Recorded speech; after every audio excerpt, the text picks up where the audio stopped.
The moment you decide, your consciousness is the supreme identity you have. You will not empower your depression, your frustration,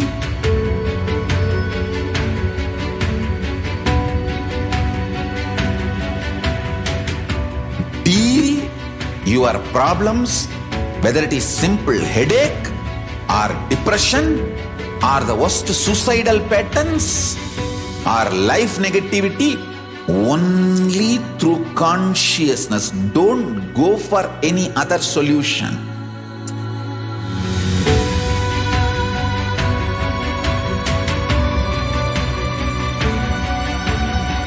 Don't keep stupid, toxic, life negative struggles inside.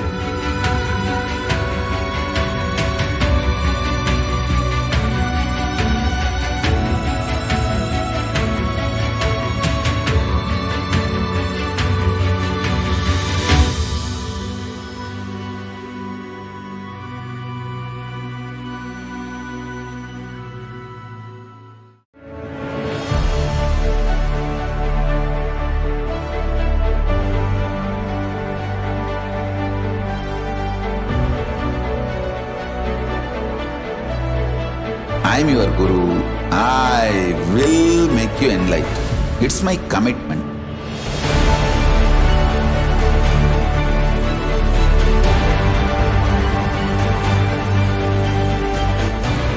Till you become Paramashiva, I won't rest.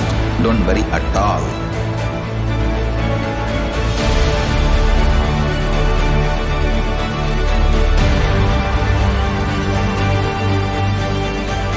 To all my disciples, I give you this as a boon. I'll swallow everything with which you are stuck and liberate you all.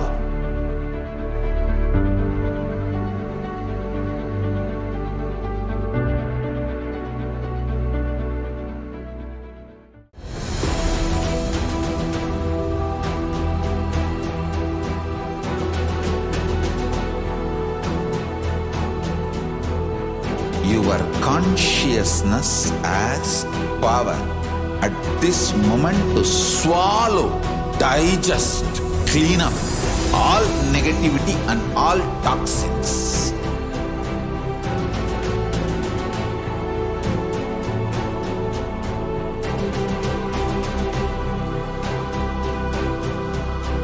Develop a powerful will persistence.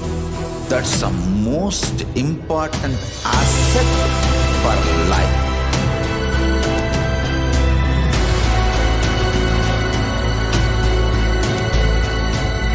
I am not giving you some life positive blah blah. I am giving you the facts of life. I am triggering your consciousness.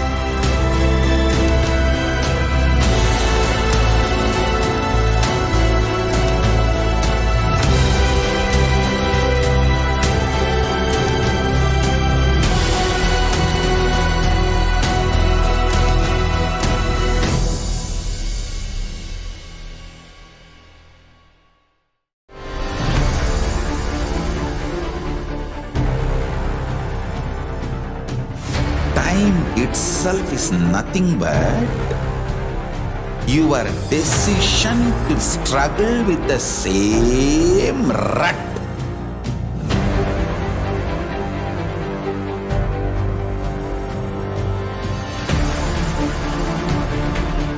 Your decision to struggle with the same rut is time, Kala. Your decision to swallow time is Kala Bhairava.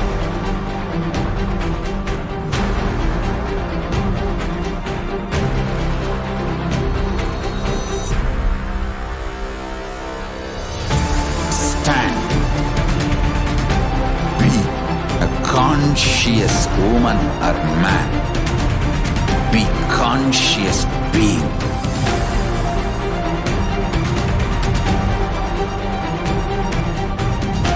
Shrink the time through conscious will persistence. Make the future into present by being ferocious with yourself.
Nithyanandam Paramashivoham Kevalam Jnanamurtim Dvandvatitam Gaganasadrisham Tattvamasyadilaksham Ekam Nityam Vimalamachalam Sarvadi Sakshibhutam Bhavatitam Trigunarahitam Sadguruntam Namami.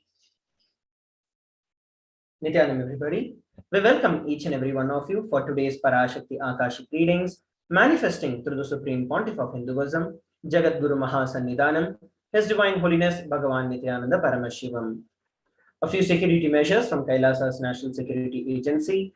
Photography, video and audio recording of any kind is strictly prohibited. Please be on mute and be on camera throughout the entire class. And if you need to step out due to some unavoidable situation, please inform the digital security officer. A few important cautions.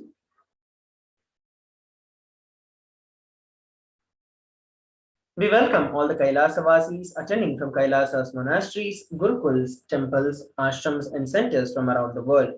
We welcome all the Facebook, Instagram, Nithyananda TV, Kailasa TV, Hinduism Now TV, Twitter and YouTube viewers, and all those who are blessed to have the Nayana Diksha, which is a two-way video conferencing, who are joining us for today's sacred spiritual program, the Devi Bhava Samadhi Darshan.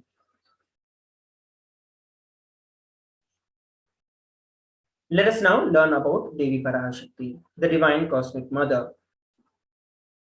Devi is the ultimate pure feminine consciousness, the Cosmic Mother. She is the source Shakti, and it's her cosmic womb, the Brahmanda Yoni, from which billions and billions of universes comes out and goes in. She is the source of the Big Bang and the black holes. Parashakti is the divine consort of Paramashiva, who is the primordial god of Hinduism. The Supreme Pontiff of Hinduism reveals the first and foremost relationship is mother. Ability to learn, even the idea to relate, starts with mother. Mother is an important way to connect with what you think as life. In the Vedic tradition, our rishis were aware your ability to connect with mother should be directed to the cosmos. It should inspire, it should awaken your higher consciousness. It should inspire your higher consciousness to express through you. Connecting with life as mother is the most sweetest, most beautiful, and most easiest form to ever connect with.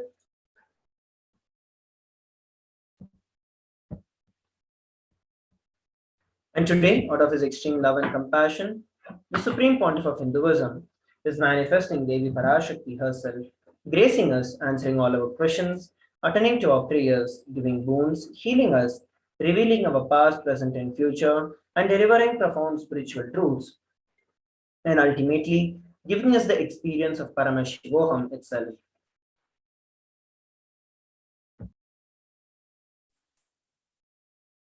Let us now understand what is Bhava Samadhi Darshan.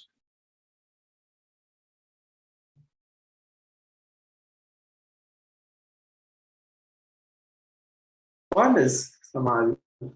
Sama is oneness, and Adi means source. So Samadhi means one with the source. Bhava means attitude or aspect. Bhava Samadhi means being one with the source through this aspect. Darshan means to have a glimpse of.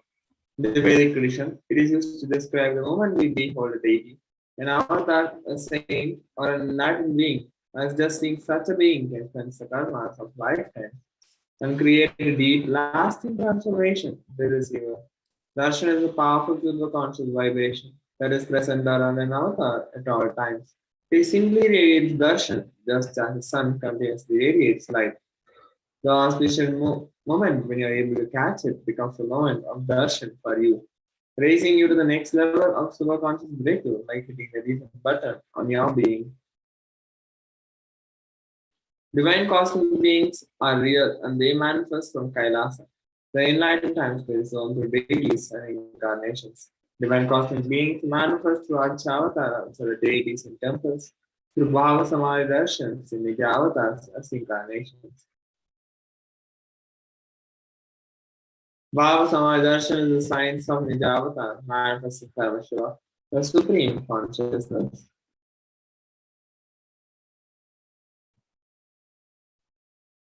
Devi Parashakti expresses to being of Rajeshwari and manifests as Nijavada, physical form, as Devi Meenakshi. The Archavatara, which is the deity, reflects the consciousness and the manifestation of the superconscious energy. But human beings are not mature enough to receive this higher level experience from the Archavatar directly. That is the reason the avatar, who is the physical embodied form, comes down to bridge the gap, create an experience of superconscious energy in all of us. The science of Bhava Samadhi Darshan is where the Bhava Samadhi awakens your Kundalini Shakti, which is the latent potential energy in every human being. During the darshan, the whole brain comes alive, turning into a superconductor of conscious energies that heal, empower, and transform our lives. During the Bhava Samadhi darshan, our neurons mirror that of the avatar. Mirror neurons activate and process all the observed movements or the information of the avatar just by seeing. Let us now look at what the Akashic readings are. Akashic readings are not just some predictions, they are readings from the cosmic archives. Beyond the time dimension, creation and destruction happen simultaneously. In the dimension of time, start the past, present, and future. Because the Akashic records are stored in Akasha, which is a space dimension, there is no past, present, and future. That is why whatever we call as happened, happening, and yet to happen is clearly recorded in the Akashic records. Next, we're going to be learning about the supreme point of Hinduism after a short break. Please stay tuned.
The moment you decide, your consciousness is the supreme identity you have.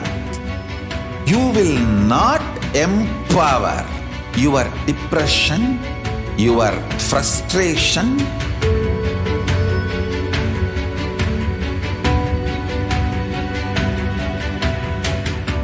deal your problems, whether it is simple headache or depression or the worst suicidal patterns or life negativity, only through consciousness. Don't go for any other solution.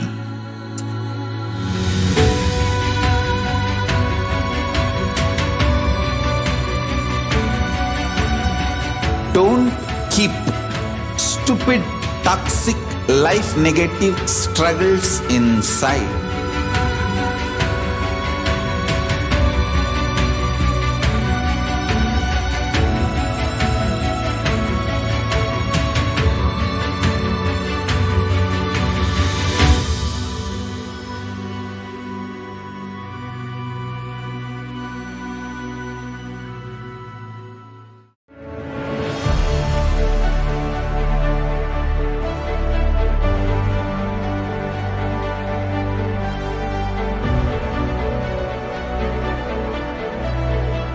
I'm your Guru. I will make you enlightened. It's my commitment.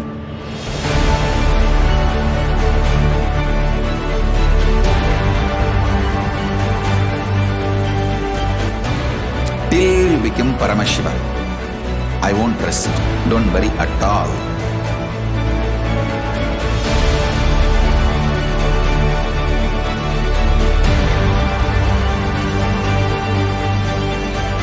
To all my disciples, I give you this as a boon. I'll swallow everything with which you are stuck and liberate you all.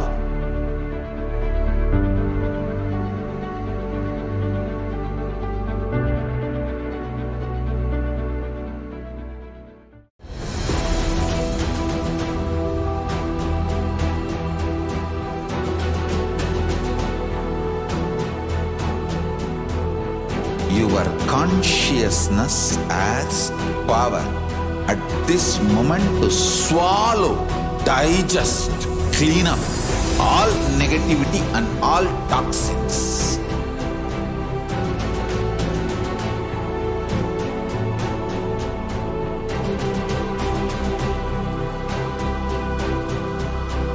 Develop a powerful will persistence. That's the most important asset for life.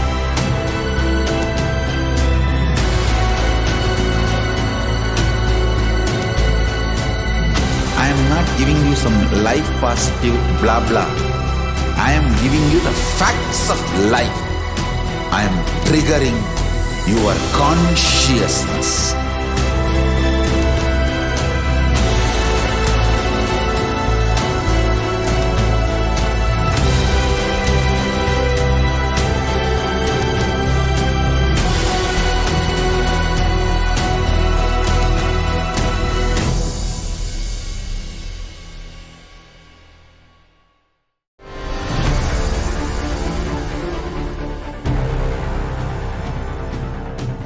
Time itself is nothing but your decision to struggle with the same rut.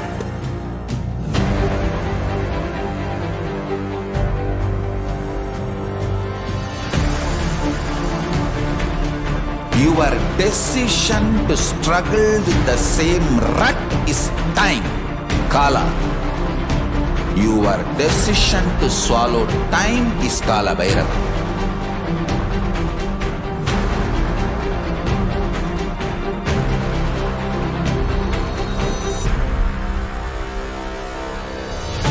Stand. Be a conscious woman or man. Be conscious being.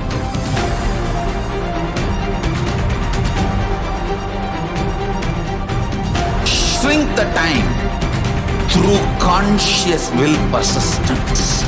Make the future into present by being ferocious with yourself.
Greater signs of life can be realized with a greater ability to visualize.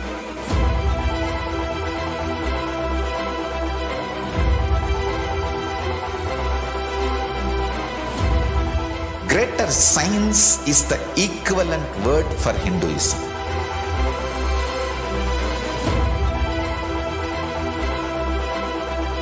When you understand the greater science of life, greater courage, more possible. Nithyananda, everybody, welcome back. Let us now learn about the Supreme Pontiff of Hinduism. The Supreme Pontiff of Hinduism, Jagadguru Mahasannidhanam, His Divine Holiness Bhagavan Nithyananda Paramashivam, is the reviver of KAILASA, which is a macrocosmic, ancient, enlightened Hindu civilizational nation. The Supreme Pontiff of Hinduism is the 1008th incarnation of Paramashiva as per Hinduism. He has been recognized by his predecessors who are enlightened masters and adepts. The Supreme Pontiff of Hinduism has made the science of power manifestation, yoga, and temple-based university a lifestyle for humanity. Let us go over a brief timeline of the various coronations of the Supreme Pontiff of Hinduism. Before 1981, the Supreme Pontiff of Hinduism was identified as the 1008th incarnation of Paramashiva by spiritual adepts and enlightened masters of Hinduism. In the year 1981, the Supreme Pontiff of Hinduism was initiated into Bala Sannyas and Chaturmasya at the age of 3. And in 1988, at the age of 10, the Supreme Pontiff of Hinduism was coronated as the future Guru Mahasannidhanam of the Tondai Mandala Adinam, the oldest monastic university. In the year 1994, the Supreme Pontiff of Hinduism was declared as a successor of Arunachala Sarvanya Peetham by the Guru Parampara. And in the year 1999, the Supreme Pontiff of Hinduism founded the mission Nithyananda Sangha to revive Kailasa internationally. The same year, he was also coronated as a successor of Kashi Sarvanya Peetham. Here, we are looking at the lineage of gurus of the Adi Arunachala Sarvanya Peetham, founded by Paramashiva himself as Arunagiri Yogishwara, followed by Yogi Yogananda Puri, Isaki Swamigal, Mata Vibhudananda Puri, and then the Supreme Pontiff of Hinduism. Here are the photographs taken when the Supreme Pontiff of Hinduism founded the mission Nithyananda Sangha to revive Kailasa internationally at the age of 21. And these are the photographs taken when the Supreme Pontiff of Hinduism was coronated as a successor of Kashi Sarvanya Peetham at the age of 21. In 2002, the Supreme Pontiff of Hinduism founded the Adi Kailasa Sarvanya Peetham on 4th of November. And in 2004, the Supreme Pontiff of Hinduism was declared as a successor of Bhagyanagara, Sri Pura Sarvanya Peetham. The same year, he was also declared as the incumbent emperor of Suryavamsa Srangi Samrajyam of the Suryavamsa lineage. Here, we're looking at the photographs taken when the Supreme Pontiff of Hinduism founded the Adi Kailasa Sarvanya Peetham at the age of 24. And these are the photographs taken when the Supreme Pontiff of Hinduism was declared as the successor of Sri Pura Sarvanya Peetham. Here we're looking at the lineage of the emperors of the Suryavamsa Srangi Samrajyam of the Suryavamsa lineage, of which the Supreme Pontiff of Hinduism is the incumbent emperor. In 2007, the Supreme Pontiff of Hinduism was declared as the Guru Mahasannidhanam of Adi Pallava Sarvanya Peetham, following which the same year he was also declared as the Mahamandaleshwar of Mahanirvani Akhada. And in the year 2012, the Supreme Pontiff of Hinduism was coronated as the 293rd Guru Mahasannidhanam of Madurai Shyamalapita Sarvanya Peetham, the oldest Hindu papal state in the monastic kingdom. Here we're looking at the photographs taken when the Supreme Pontiff of Hinduism revived the Adi Pallava Sarvanya Peetham at the age of 29. The Supreme Pontiff of Hinduism is also the present 293rd Jagadguru Mahasannidhanam of Kailasonatha Shyamalapita Sarvanya Peetham. And these are the photographs of the same. In the year 2013, the Supreme Pontiff of Hinduism was officially coronated as the Mahamandaleshwar, the supreme spiritual head of Mahanirvani Akhada, the largest apex monastic order and the youngest Mahamandaleshwar. The same year, he was also declared as the Acharya Mahamandaleshwar of Atalakada, the oldest monastic order in Hinduism, by Acharya Mahamandaleshwar Sukhdevananda, the then incumbent spiritual head. And in the year 2014, the Supreme Pontiff of Hinduism was coronated as the Guru Mahasannidhanam of the Tanjavur Adinam. Here are the photographs taken when the Supreme Pontiff of Hinduism was officially coronated as the Mahamandaleshwar of Mahanirvani Akhada. And here we are looking at the photographs taken when the Supreme Pontiff of Hinduism was coronated as the Guru Mahasannidhanam of Tanjavur Adinam.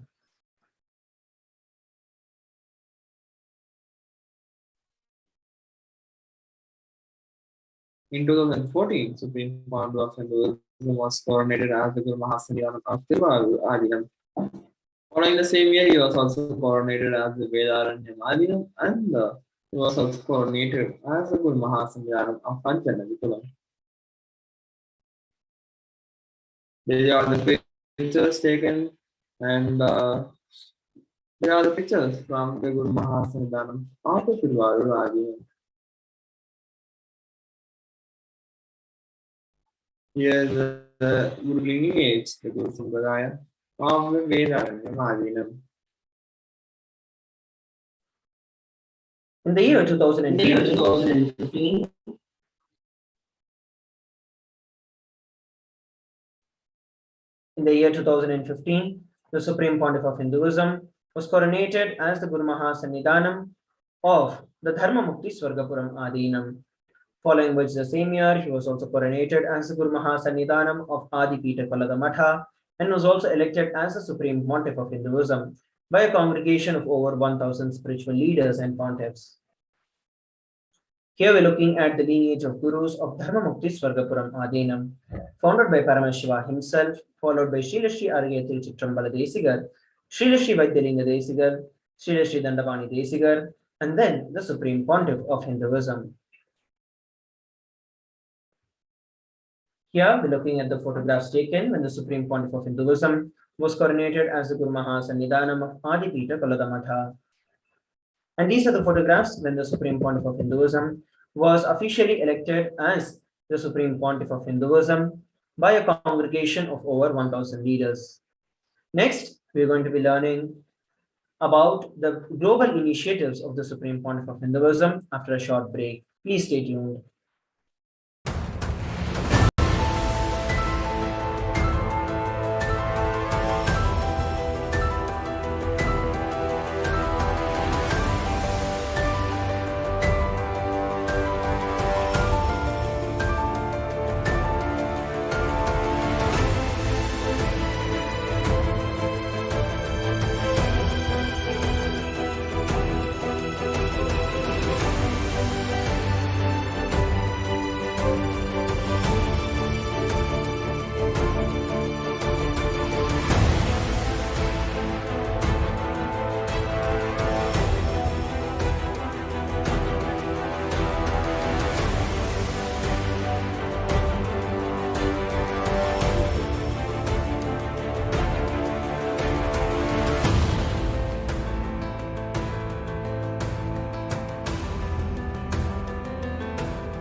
The moment you decide, your consciousness is the supreme identity you have, you will not empower your depression, your frustration,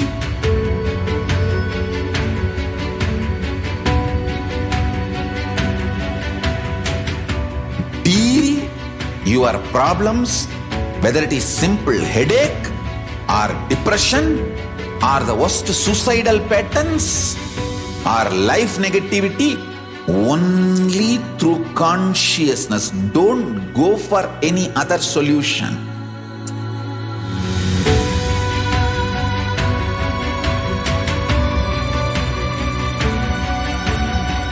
Don't keep stupid, toxic, life negative struggles inside.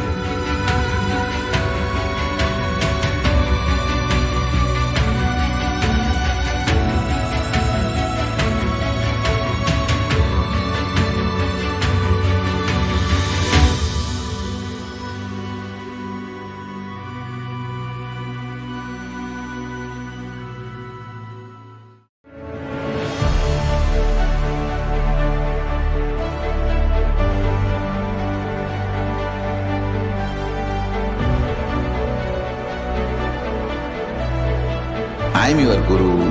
I will make you enlightened. It's my commitment.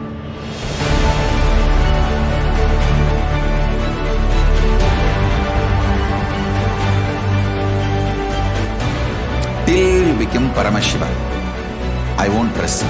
Don't worry at all.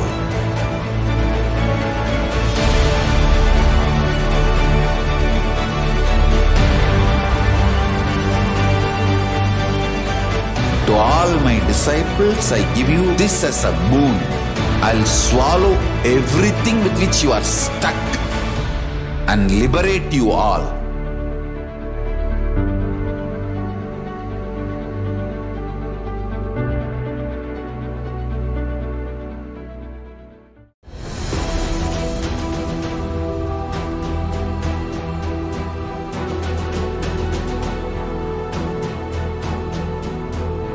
Your consciousness as power at this moment to swallow, digest, clean up all negativity and all toxins.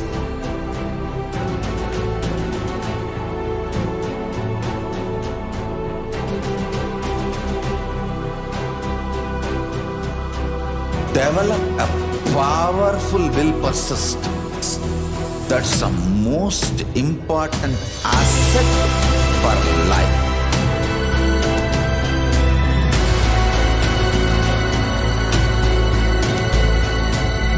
I am not giving you some life positive blah blah. I am giving you the facts of life. I am triggering your consciousness.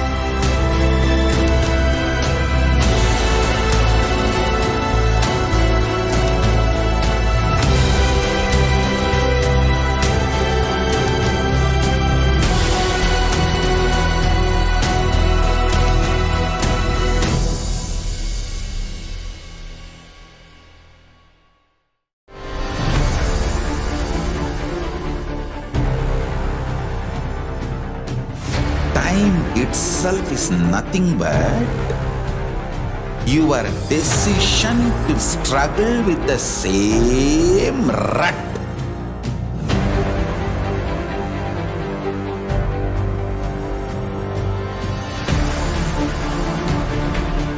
Your decision to struggle with the same rut is time, Kala. Your decision to swallow time is Kala Bhairava.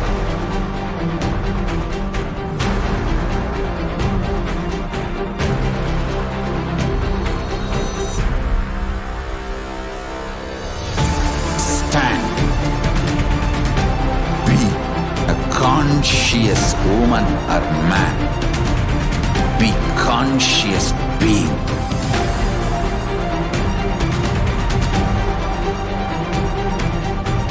Shrink the time through conscious will persistence. Make the future into present by being ferocious with yourself.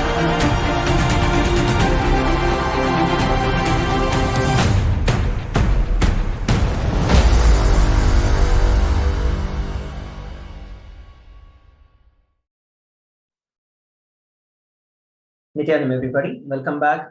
Let us now look at some of the global initiatives by the Supreme Pontiff of Hinduism. Over 26 years of relentless humanitarian services and initiatives including free vegetarian food, medical services, natural disaster relief, women empowerment initiatives, conflict resolution and peace initiatives, sustainable Hindu practices through various international agencies and bodies. The Supreme Pontiff of Hinduism has authored over 300 books and 10,000 articles in 3 languages, English, Tamil, and Sanskrit. These have also been translated into 50 languages with over 1,000 titles. Over 20 million copies of books and articles have been sold, read, and downloaded. The Supreme Pontiff of Hinduism has established the world's largest Hindu library with over 1 million books, 1 million palm leaf scriptures, and over 20 million digital books. The Supreme Pontiff of Hinduism has been revered as the most prolific and most viewed guru in the digital world, read and watched by 1 billion plus followers in Hinduism. Over 10,000 hours of discourses and over 1 billion views on social media. The Supreme Pontiff of Hinduism has been respected as the commentator of all the sacred scriptures, such as the Upanishads, the Brahma Sutras, Shiva Sutras, Yoga Sutras, Bhagavad Gita, Upanishads, etc. The Supreme Pontiff of Hinduism has also been honored as the leader of Hinduism and the most awarded internationally recognized Hindu leader.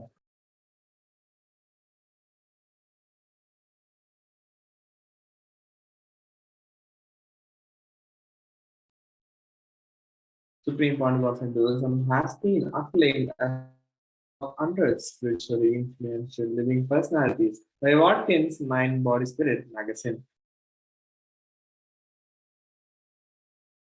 The Sovereign Order of KAILASA, led by the Supreme Pontiff of Hinduism, Bhagwan Nithyananda Paramashivam, and the Nithyananda Order of monks, nuns, and in the diaspora working for global peace and to give silver-conscious breakthrough to humanity. Supreme Pontiff of Hinduism is the establisher of the largest Hindu university in the world, with satellite campuses in 150 plus countries. Supreme Pontiff of Hinduism is the establisher of 1,000 plus KAILASA Enlightenment ecosystem.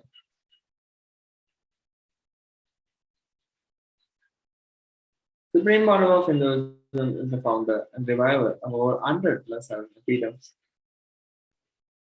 Let us now move on to the next segment of today's Bhava Samadhi Darshan, which is manifesting the extraordinary Shaktis.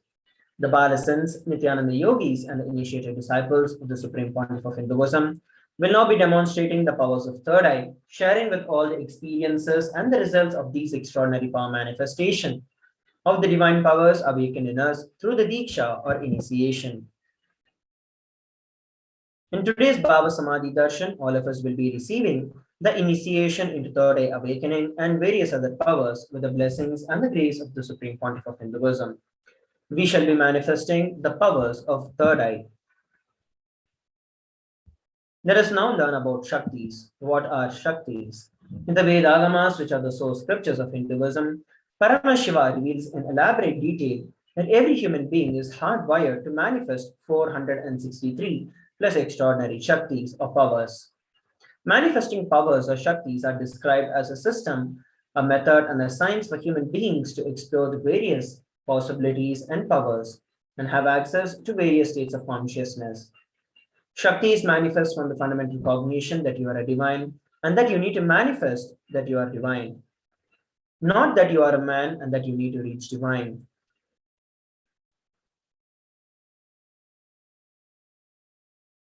From the space of enlightenment and as a side effect of feeling connection with the divine and high integrity with the Guru. And Shaktis are the source of Siddhis are powers that manifest from tapas or penance for our own path of enlightenment. The Shaktis of Paramashiva manifest to ordinary human beings in an extraordinary way after the initiation from the avatar. And Shaktis are permanent, whereas Siddhis are not permanent, and he is made diverse from it.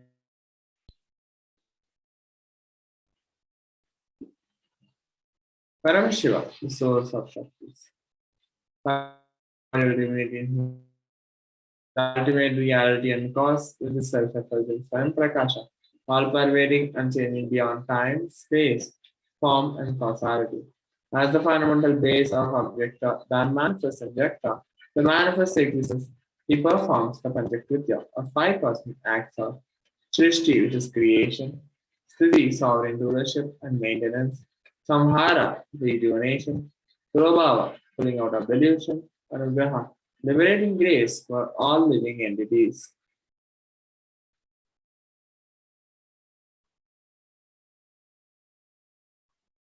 The Supreme Founder of Hinduism is His Holiness Bhagavan Nithyananda Paramashivam. He is the 1008th living incarnation and representative of Paramashiva and the reviver of Kailasa, the ancient enlightened Hindu civilization nation, the great cosmic borderless civilization. Ever since the beginning of the civilization, the Sanatana Hindu Dharma has been the cradle of enlightened being and highly advanced sciences. It was where the science of enlightenment and powers Shaktis was lived and taught as a lifestyle. For the first time in modern day Supreme Council of Hinduism, reviving these yogic sciences and transmitting it to the world at a record-breaking, never accomplished before.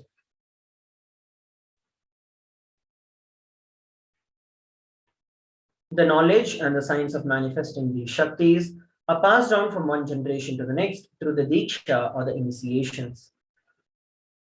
The Supreme Pontiff of Hinduism, being recognized as an incarnation at a very young age, was trained and taught to revive these sciences and knowledge repositories for billions to manifest the science of power manifestation from the principles and the disciplines of Vedanta, Tantra and Sri Vidya, Yoga and Yogic powers, Mantra Shastra, Siddha Vidya, science of Aushadha, Advaita and Bhakti Yoga, Paramashivoham and Paramashivoham.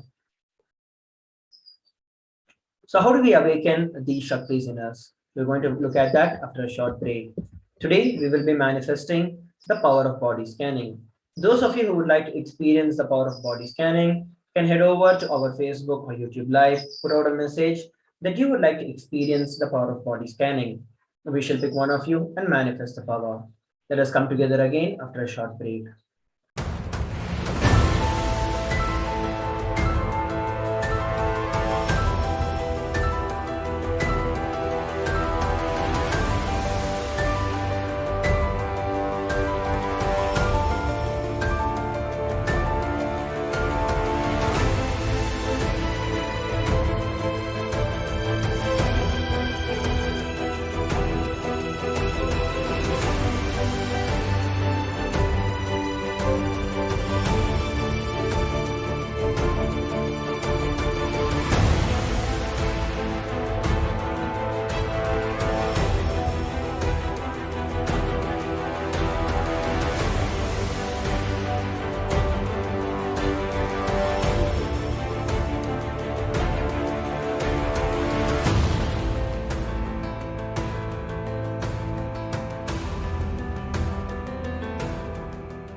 The moment you decide, your consciousness is the supreme identity you have.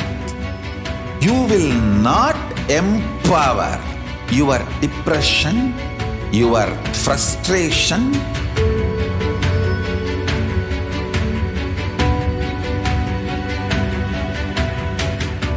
deal your problems, whether it is simple headache or depression or the worst suicidal patterns or life negativity, only through consciousness. Don't go for any other solution.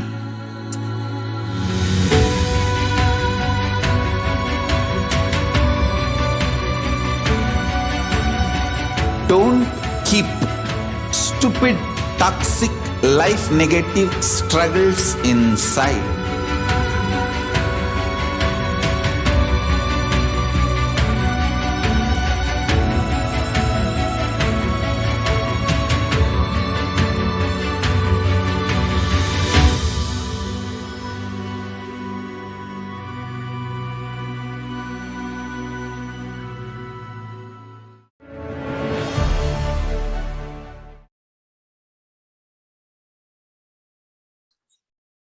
Nithyananda, everybody, welcome back. Let us now look at how we can awaken the divine Shaktis in us. Every ultimate truth, which is a jnana, when it is mapped into our consciousness, which is the prajna, manifests as the power and the possibility of every being. Let us now look at a beautiful video on the science of initiation.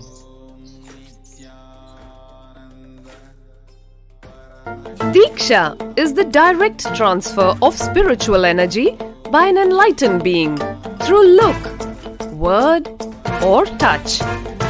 The traditional Vedic book Navaratneshwara states, Sarvasamapi dikshanam muktihi kalamakhanditam avirodhat bhavantyeva prasangyastu bhuktayah. The main benefit of all initiations is moksha, enlightenment. As a side effect, health, wealth, leadership and well-being happen. And in Rudrayamala Tantra, Shiva says, Devi Diksha Vihinasya na Siddhihi na cha Sadgatihi Tasmat Sarva Prayatnena Guruna Dikshito Bhavet. The one who is not initiated does not attain liberation nor a better future. So by all efforts, one should get initiated by Guru. What is the science of initiation? Neuroscience has proved that the process of initiation floods the brain with energy. This is the superconscious energy of Kundalini, our own highest inner potential energy. As the Kundalini flows from the thalamus to the cortex, it sets up a powerful energy loop within the brain, which awakens the latent non-mechanical parts which we have never used before. With increasing levels of coherence, the whole brain comes alive, turning into a superconductor of conscious energies that heal, empower, transform our lives, bliss and fulfillment. Initiation creates high awareness, visualization, creativity. It also slows the aging process and improves the immune system. Kundalini awakening, healing experience, levitation, teleportation, materialization. Experience the power of initiation. So we saw a very beautiful video on the science of initiation. Let us now look at how the science of power manifestation is authenticated through the four aspects of evidences or pramanas. The first is the Shastra Pramana, which is the eternal and unchangeable truths revealed in the source scriptures. The next is the Apta Pramana, or the experiences and the results of Aptas or authorities of Hinduism, the Vedic rishis and scientists who have time tested and verified the science. The next is the Atma Pramana, which is the personal experience of the Supreme Pontiff of Hinduism. And the fourth is the Pratyaksha Pramana, which is the empirical evidence from observation and scientific experimentation.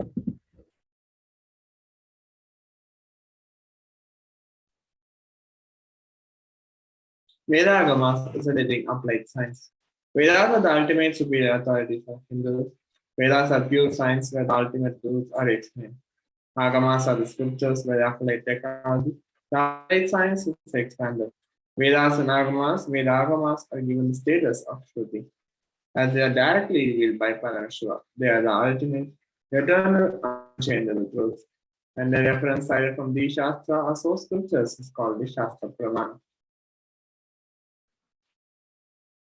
Let us now get ready to witness a very unique and exciting demonstration of the power of third eye. Today, we will be manifesting the power of body scanning.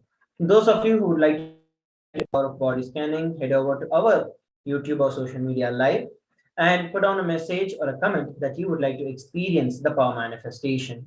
We'll choose one of you and manifest the power. Let us now go over the pramanas for this power of body scanning. In this power of body scanning, one awakens the ability to scan illness, diseases, medically diagnosed issues, and provide solution through the awakened third eye. The Shastra Pramana is from the Vijnana Bhairava Tantra, Sutra 54. Swadehe jagato vapi sukshma sukshmatarani cha tattvani yani nilayam jhatvante vyajyate para. Bhagavan Paramashiva says, cognize deeply that from the subtle to the subtlest constitutive principles of your whole body, Swadeha, or of the whole universe, simultaneously consists of the essential reality. They are being absorbed in their source cause, Paramashiva. By the experience of such restful awareness, one becomes complete from all thoughts, and the ultimate universal divine power, Paradevi, Adi Shakti, is revealed, and the supreme power manifestation happens.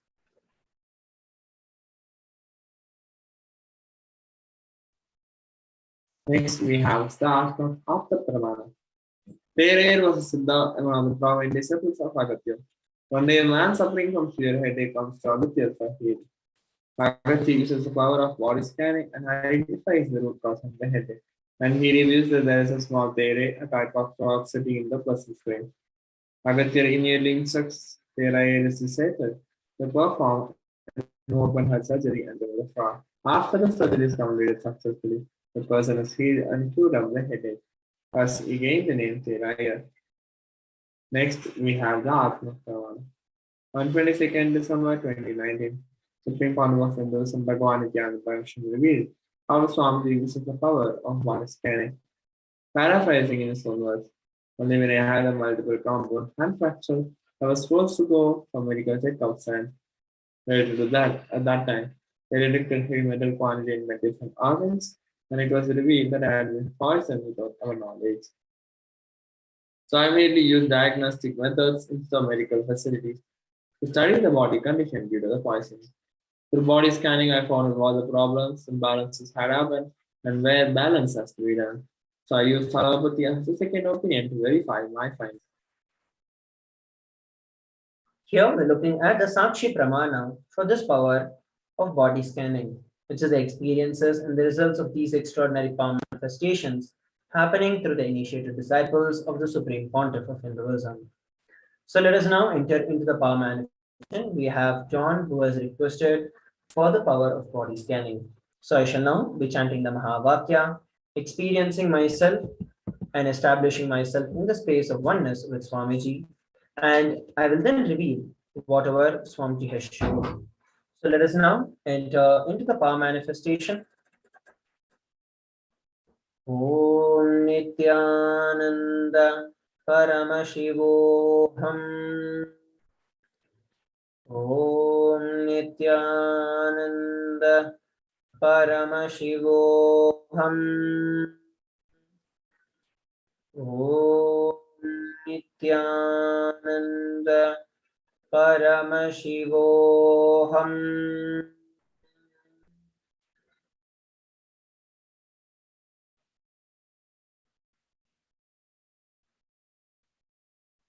What Swamiji revealed is that you do not have to worry, and whatever the accident has taken place, you will not be affected by it, you'll be completely healed. Even the problem with the chest is only temporary, as the muscles have taken the shock of the accident, but you do not have to worry about it. And Swamiji revealed for you to keep chanting the Mahavakya, Om Nithyananda Paramashivoham, because there is a lot of psychological pain and psychological fear in the whole pain and suffering that you're going through. So by chanting the Mahavakya, drop your sufferings and fears at the feet of Swamiji and take all the medical prescriptions that is needed, the medical advice and the medical actions. Swamiji revealed that you will be healed. So this is what Swamiji revealed. You can share with all of us how you're able to relate with what was revealed in our social media platforms. So with that, we are coming towards the conclusion of today's power manifestation. It is now time for us to move on to the next segment of today's Bhava Samadhi Darshan after a short break. I request all the participants to stay tuned.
The moment you decide, your consciousness is the supreme identity you have. You will not empower your depression, your frustration,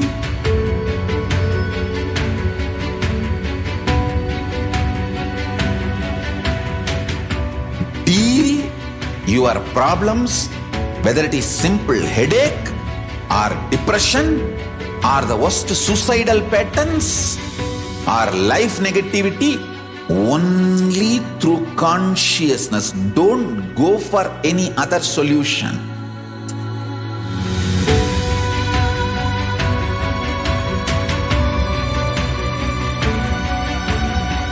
Don't keep stupid, toxic, life negative struggles inside.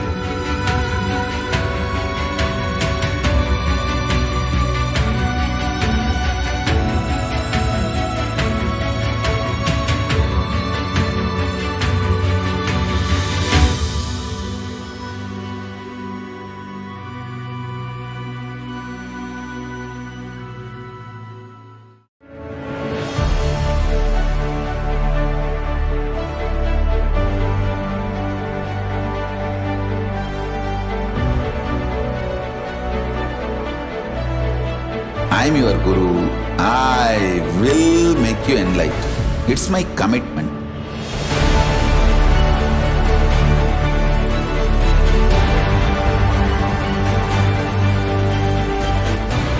Till you become Paramashiva, I won't rest. Don't worry at all.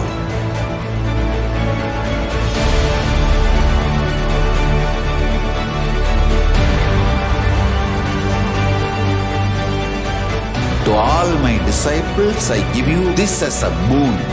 I'll swallow everything with which you are stuck and liberate you all.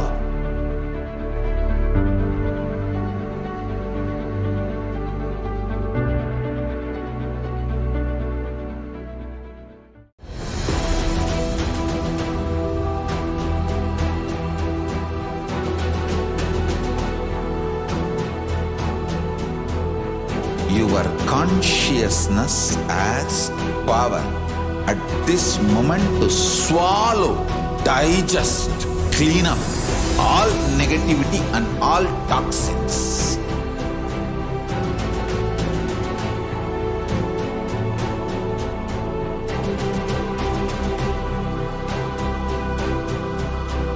Develop a powerful will persistence. That's the most important asset for life.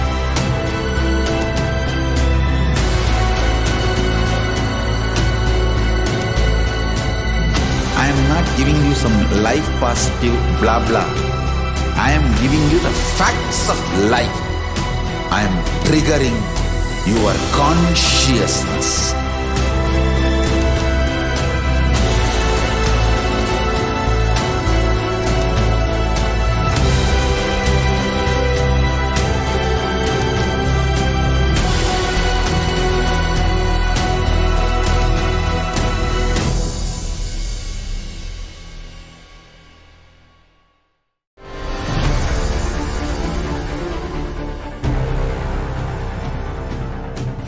Time itself is nothing but your decision to struggle with the same rut.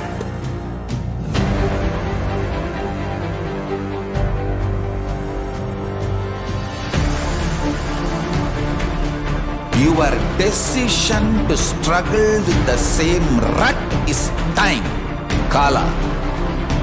Your decision to swallow time is Kala Bhairava.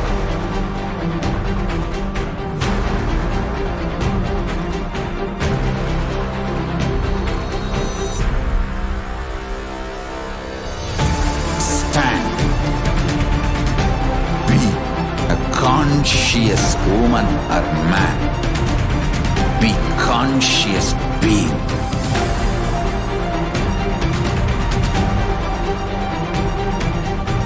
Shrink the time through conscious will persistence. Make the future into present by being ferocious with yourself.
signs of life can be realized with a greater ability to visualize.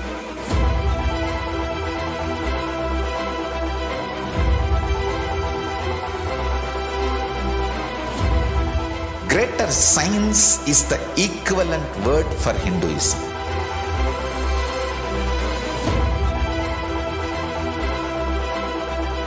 When you understand the greater science of life, greater courage, more possibility, more fearlessness, more joy, more bliss.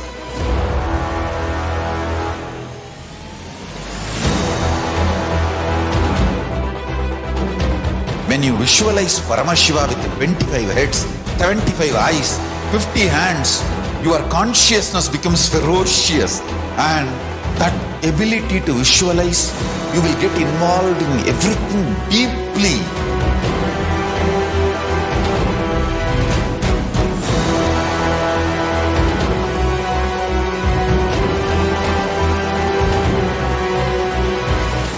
Involved people are the most delicious, most sweet, most beautiful, most juiciest beings of planet Earth.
The moment you decide, your consciousness is the supreme identity you have.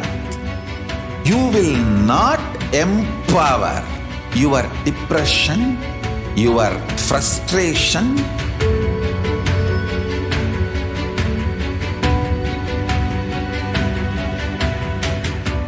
deal your problems, whether it is simple headache or depression or the worst suicidal patterns or life negativity, only through consciousness. Don't go for any other solution.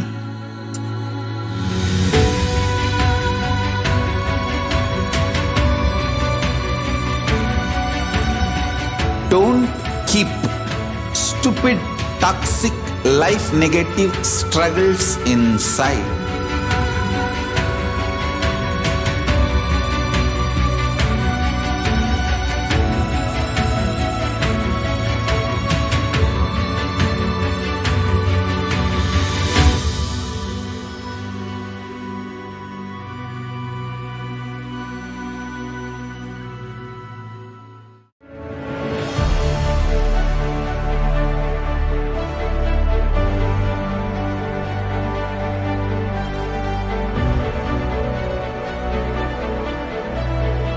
I am your Guru.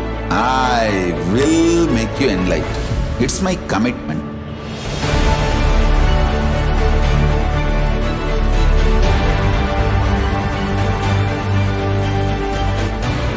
Till you become Paramashiva, I won't rest.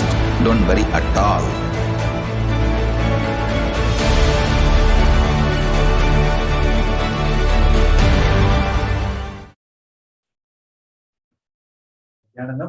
Welcome back to the Parashakti Akashic segment. So in this segment, we're going to understand the manifestation of Devi Parashakti, and we're going to see how we can prepare ourselves to receive Devi Parashakti, and we're going to going to have discuss about the one of the revelations of the Devi Parashakti also. Let us get into the segment now. Supreme Pontiff of Hinduism said, this worshipping divine and sacred feminine is a unique contribution to the spiritual consciousness from the Vedic tradition. Because even from what Vedic tradition gave is lost, if we keep this one tradition, that sacred feminine tradition, alive, the whole thing can be brought back because that is the seed. Hinduism has at least 10,000 sampradayas, the subsets.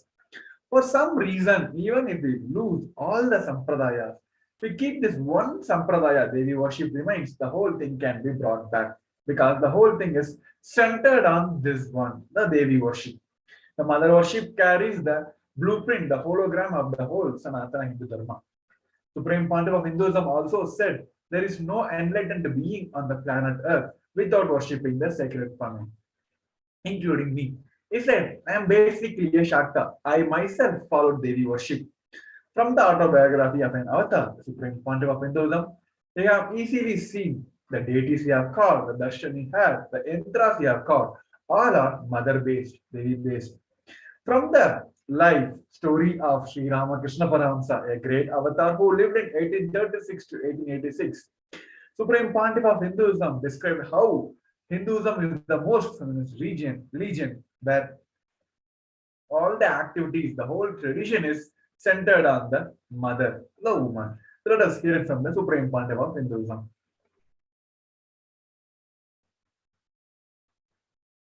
Hinduism is the most feministic religion, I tell you. In Hinduism, not just religion, even the Hindu economy, Hindu social system, everything is feminist. The women-centered, everything is feminist. When time comes, I'll try to reveal more details about it. How the women is the foundation of Hindu civilization.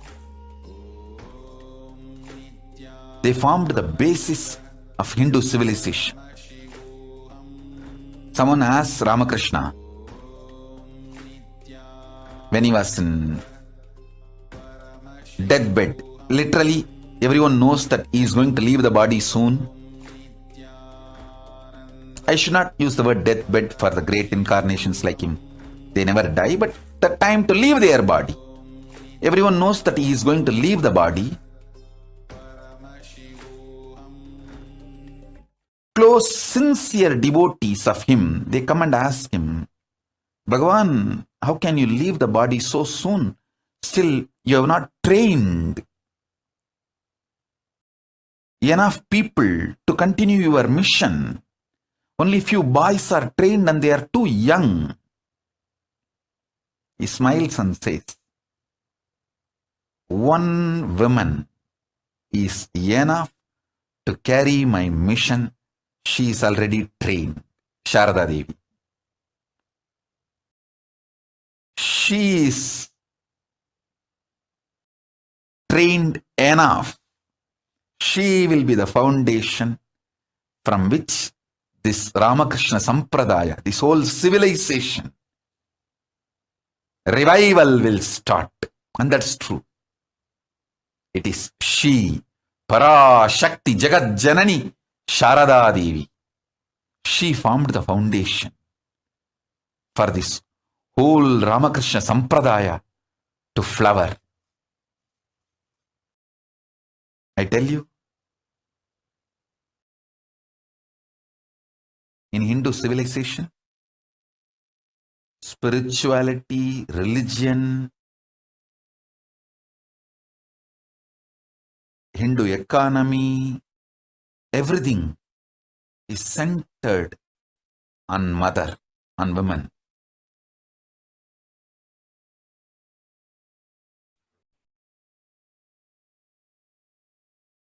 Yes.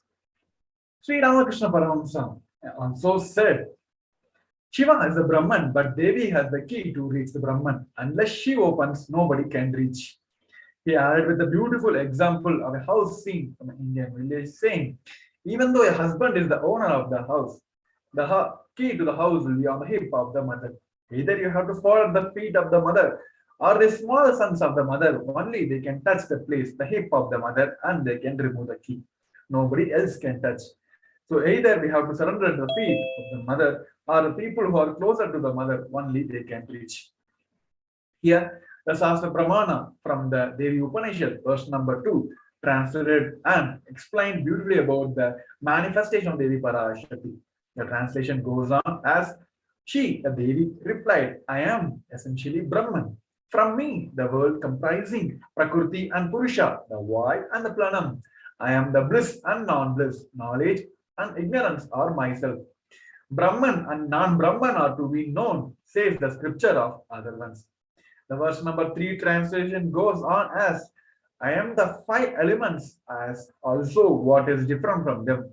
I am the entire world. I am the Veda as well as what is different from it. I am the unborn. I am the born below and above the world around them. So who is Devi Parashakti? Devi Parashakti is the pure, ultimate, pure feminine consciousness. It is her cosmic womb from which billions and billions of universe comes and goes in. She is the source where the Big Bang and the black hole goes on. Parashakti is the source Shakti, source energy, source power from which all of us are came, in which all of us are even now, in which all of us are going to merge.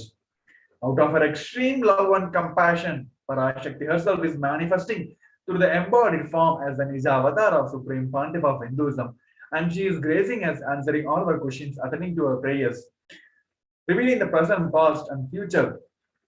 And ultimately, she is giving us the experience of Paramashivoham itself. Here, Devi herself, in her very own words, explained beautifully about how she manifested as the Nija avatar of Supreme Pontiff of Hinduism and the purpose of her very own manifestation. Let us hear from the Devi herself. Om, Om, Om. Om, Om, Om. ஓமெனும் ஓங்காரத்து உட்பொருளாய் மலர்ந்து உயிர்த்தெழுந்து இறையனார் இடப்பாகத்திருந்து குமரிக்கண்டம் ஆளும் மீனாட்சி மலர்ந்தேன் இங்கு நல்லருள் செய்திடவும் நல்வாக்கு தந்திடவும் ஆனந்தம் ஞானத்தொடு பூரண அன்பு ஏகம் அநேகமாய் ஆகிய இப்புவுலகிற்கு பரமசிவன் ஞானம் தர வந்தேன் பராசக்தி மீனாட்சி. அருளாட்சி அரசாட்சி பொருளாட்சியோடு நன்மாட்சிமையோடு ஆட்சி செய்யும் பராசக்தி மீனாட்சி நான். கருணையே வடிவாய் கண்மலர்ந்து நன்மை செய்திட வந்திட்டேன். மாந்தர்கள் கேளுங்கள் இந்த பெருநன்மை சத்தியத்தை. கேட்டு நீங்கள் வாழ்ந்திட கேடும் பெருந்துக்கமும் உங்களுக்கில்லை. கேட்டிடுங்கள் இவ்வினாடி என்னை கண்டுகொண்டும் கேட்டுக்கொண்டும் இருக்கும் உங்கள் எல்லோர்க்கும் நான் அளிக்கும் தீட்சை. நானே நினைப்பும் மறப்பும் கடந்த உயிர்ப்பாய் உங்கள் எல்லோருக்குள்ளும் இருக்கின்றேன். பரமசிவோஹம் பரமசிவோஹம் பரமசிவோஹம் பரமசிவோஹம்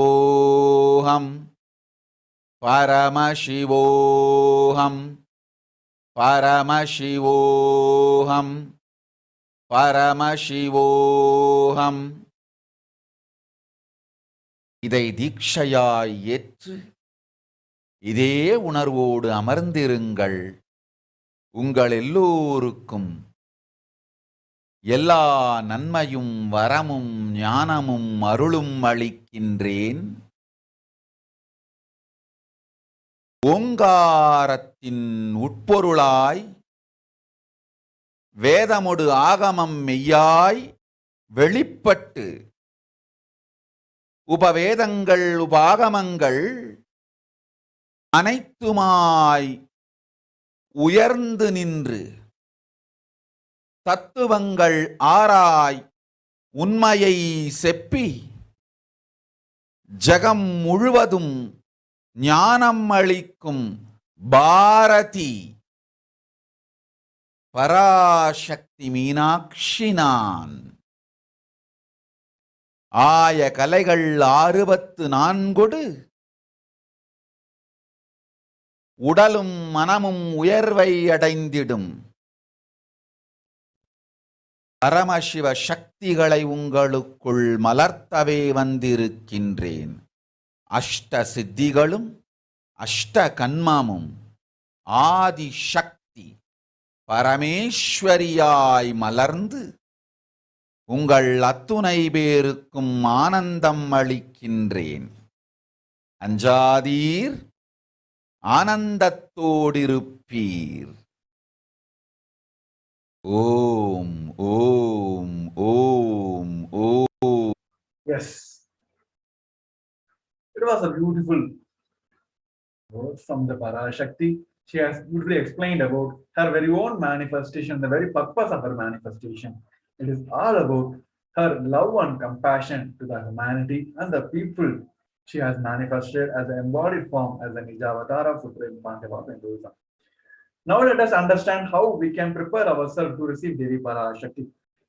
Supreme Pandava of Hinduism said, literally you are seeing Paramashiva and Parashakti at that moment. She is there in your screen, so always receive her very traditionally.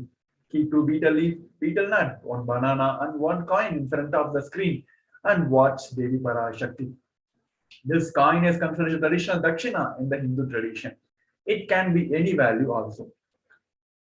So offer everything to Devi Parashakti. Once the darshan is over, do the namaskar and take this betel leaf, betel nut, banana immediately as the prasadam. Collect all the offered coins and send it to Los Angeles temple. This betel leaf, betel nut, it may look too small at the initial days, but after a few days, you will see how much it adds value to your sentiment, the relationship between you and Devi Parashakti. You will literally start feeling she is there. So you won't take Baba Samadhi Darshan as granted. All these rituals will break your monotonous unconscious mentality and lifestyle, and it will help you to remind you to the powerful cognitions.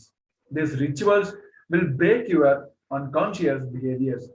And Supreme Pandava of Hinduism also gave you a beautiful process, the practice of Panchabhuta Yoga, cleansing process and preparation process for each one of us to prepare our body, mind, and very consciousness itself to receive the grace and blessings of the Parashakti.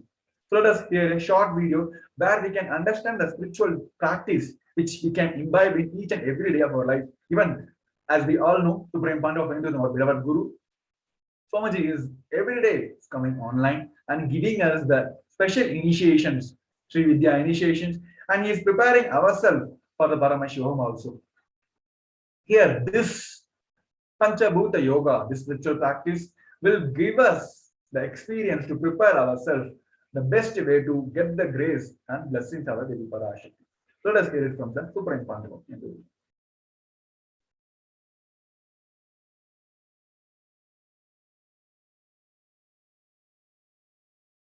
I wanted to give you one sacred secret to all of you. Do this Panchabhuta Yoga. See, whenever you want to ask any question to Devi and receive the answer, on that day, do this Panchabhuta Yoga. Means, apply only mud on the body and take bath. Don't apply any chemical on the body to take bath. Just that Puttuman means that anthill mud. Only that apply on the body and take bath. Don't apply anything else. That is mud. Earth part, earth component. Second, water. Drink only water that day. Don't eat, drink, don't do anything other than drinking water. When you come for the Parashakti's Akashic reading, at least for a few hours prepare yourself. Maybe 10 hours ahead. Just drink only water and keep yourself active. Third, the fire in your stomach should be allowed to burn without any food dumped on it. Just the pure fire. You can chant Omkara to intensify it, or Mahavagya, Ajapa Japa, but pure fire. No food, nothing. That pure fire should be encouraged. And just be in the free air, open space, breathing the whole sky at least few hours before. And intensely unclutch to get the power of the space, Akasha. See, listen. Akasha is an intense energy. Just like the other bhutas, like earth, water, fire, air, the Akasha also is a pure consciousness. It is intelligence, living energy. Once you start unclutching, you manifest Akasha's energy in you, consciousness in you. So do this Panchabhuta Yoga. Your questions will be surely answered immediately by Parashakti. If you just do this Panchabhuta Yoga and come for the Devi's Akashic reading, she will simply answer your questions. Yes. In wonderful Hinduism, our Guru has given the wonderful process as we should practice as a Panchabhuta Yoga to prepare ourselves to receive the grace and blessing of the Parashakti. So with this, we'll be moving on to the next segment where we're going to see the revelation of the Parashakti. Before we get into this segment, we're going to have a short break. I request every one of you to stay tuned. Nithyanandam.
The moment you decide, your consciousness is the supreme identity you have. You will not empower your depression, your frustration,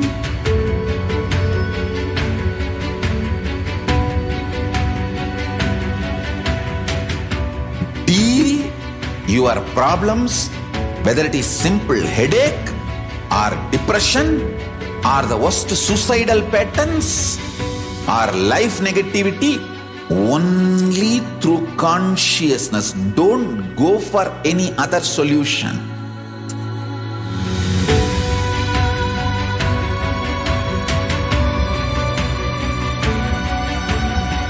Don't keep stupid, toxic, life negative struggles inside.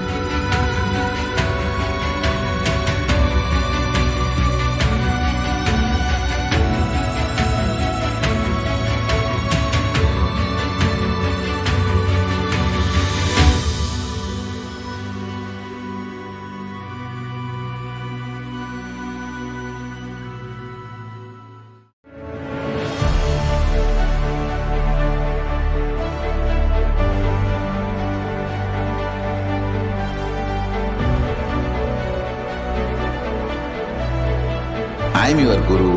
I will make you enlightened. It's my commitment.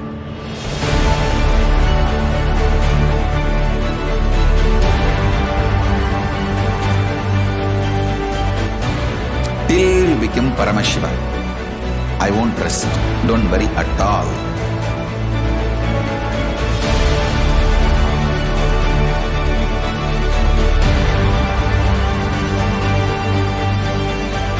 To all my disciples, I give you this as a boon. I'll swallow everything with which you are stuck and liberate you all.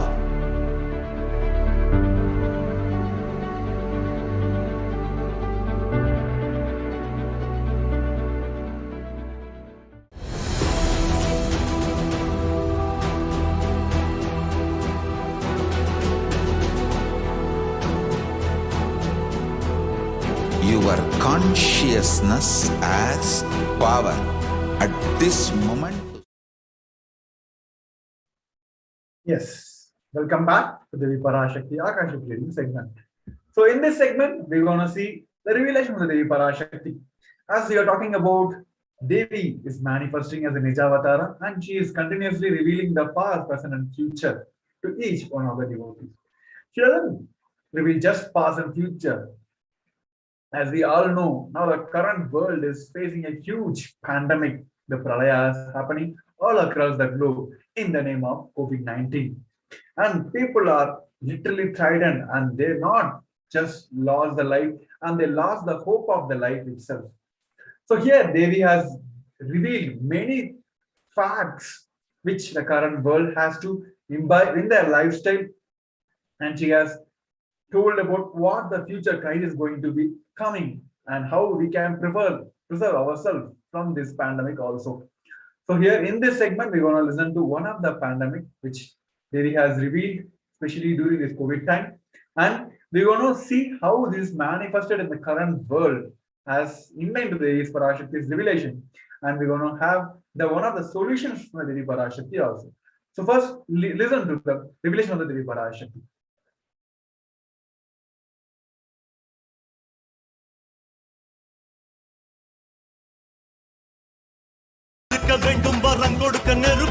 ஓம் ஓம் ஓம் ஓம் ஓம் ஓம் ஓங்காரத்துயர்ந்து பாங்காய் வேதமொடு ஆகமமாய் வெளிப்பட்டு ஹ்ரீங்காரமாய் மலர்ந்து பரஷோடசியாய் நிறைந்து 40 முக்கோணம் வாழும் கையிலை ஸ்ரீபுரச் சிந்தாமணி கிருகத்தில் இருக்கும் கைலாச சுவாமினி பரஷோடசி பரமசிவன் பாகம் அமர்ந்து பாராளும் பரமேஸ்வரி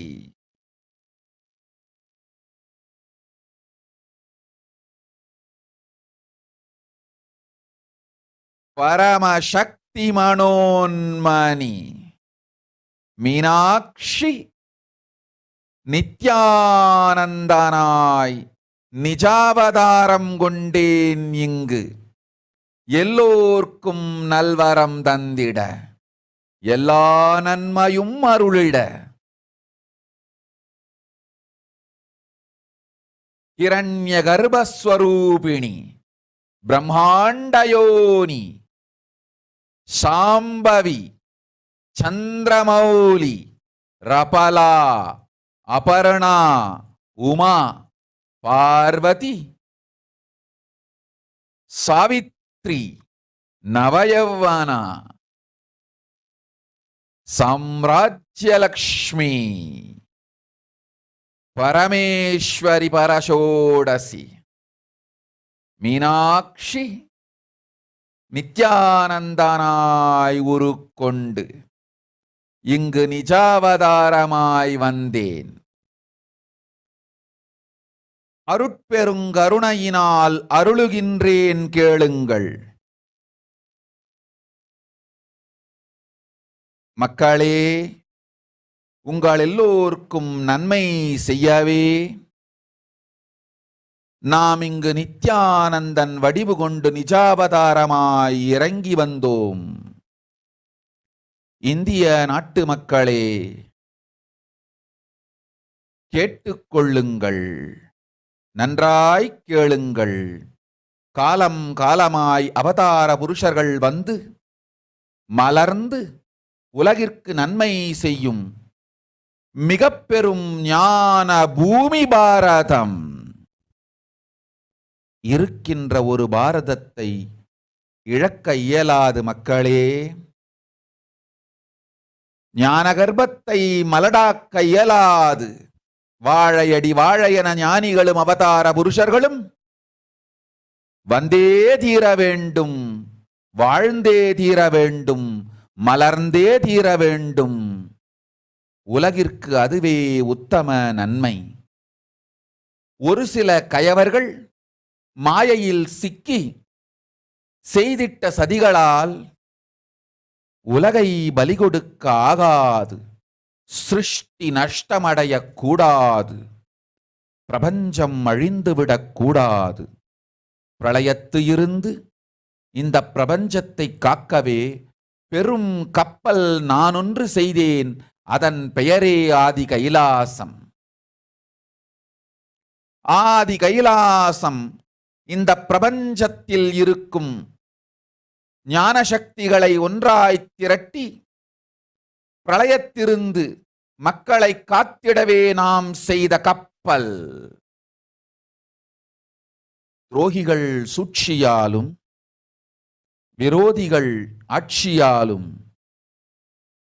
வழியின்றி கப்பலை விட்டு மாலுமியே ஒதுங்க வேண்டிய காலம் வந்ததையா. அதனால்தான் ககனம் கொந்தளித்து பேரழிவை நோக்கி சென்று கொண்டிருக்கின்றது. மக்களே, அறியாத தனத்தினால் மாயையில் சிக்கி குழந்தைகள் தவறு செய்தாலும் பிரபஞ்சம் அழியாது காக்க வேண்டியது பராசக்தி. பரமசக்தி பரஷோடசி மனோன்மணியன் பொறுப்பென்பதால் சத்தியங்கள் சிலவற்றை சொல்லுகின்றேன், நன்றாய் கேட்டுக்கொள்ளுங்கள். அடுத்த சில மாதங்களில் 1000 அல்ல, லட்சம் அல்ல, கோடியில் உயிர்கள் பலியாகும்.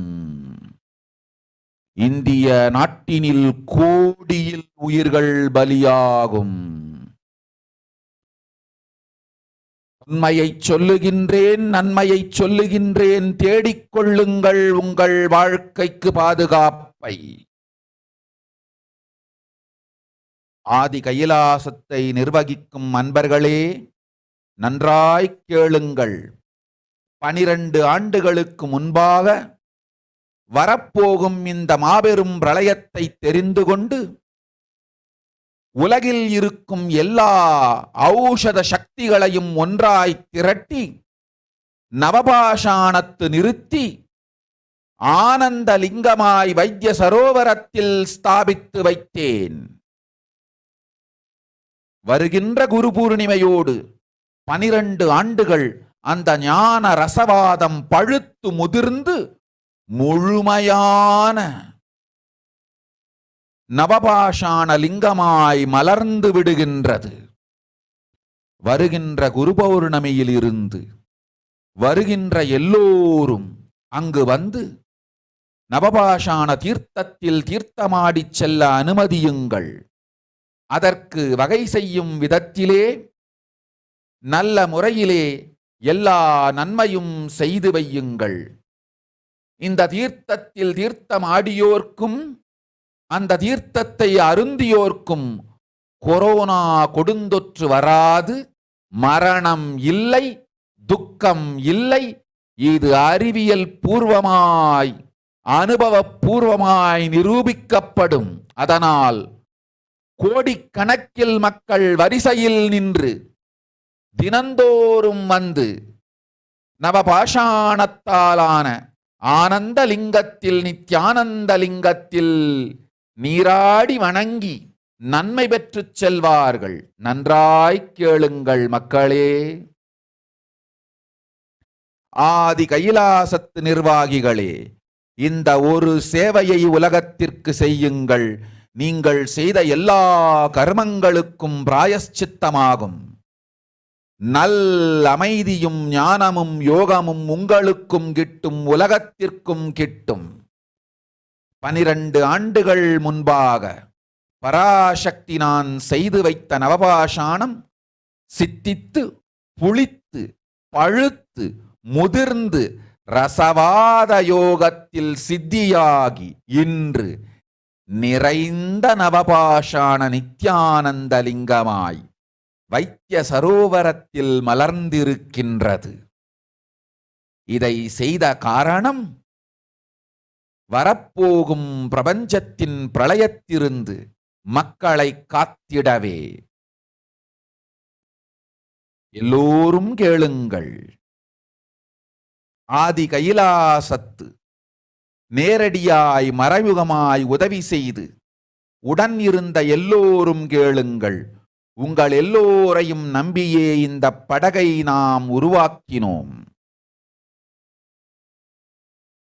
இந்த பெரும் சேவையில் எல்லோரும் வந்து பாகமாயிருந்து கொரோனா வராதவர், வந்தவர், வந்து நீங்கியோர் இவர்கள் எல்லோருக்கும் மாபெரும் மருந்து நவபாஷாண நித்யானந்த லிங்கத்து தீர்த்த விருந்து. எல்லோரும் வந்து நல் நீராடி தற்காப்பும் பெற்று நோய் கண்டவர் நோயும் தீர்ந்து நன்மையெல்லாம் அடைந்திட இந்திய நாட்டு மக்களே, உங்களால் இயன்றதை செய்திடுங்கள். உங்கள் எல்லோர்க்கும் நல் பாதுகாப்பும் உண்டு, நல்லதும் உண்டு. என்னை இழந்தாலும் என்னை நீங்கள் மறுத்தாலும் உங்களை நான் காப்பேன். அஞ்சாதீர்கள். பெருங்கருணை பேரருளால் நான் செய்து வைத்த கப்பலை உபயோகித்து இந்த ஆழிப் பிரளயத்தின் பெருங்கூத்து ஊழிக் கூத்திலிருந்து உங்களை காத்துக் கொள்ளுங்கள். உண்மையை சொல்லிவிட்டேன், நன்மையை சொல்லிவிட்டேன்.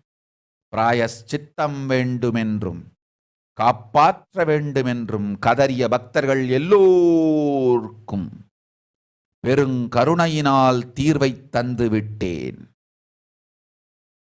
அன்பர்களே, பக்தர்களே, சீடர்களே, என் சொல் கேட்கும்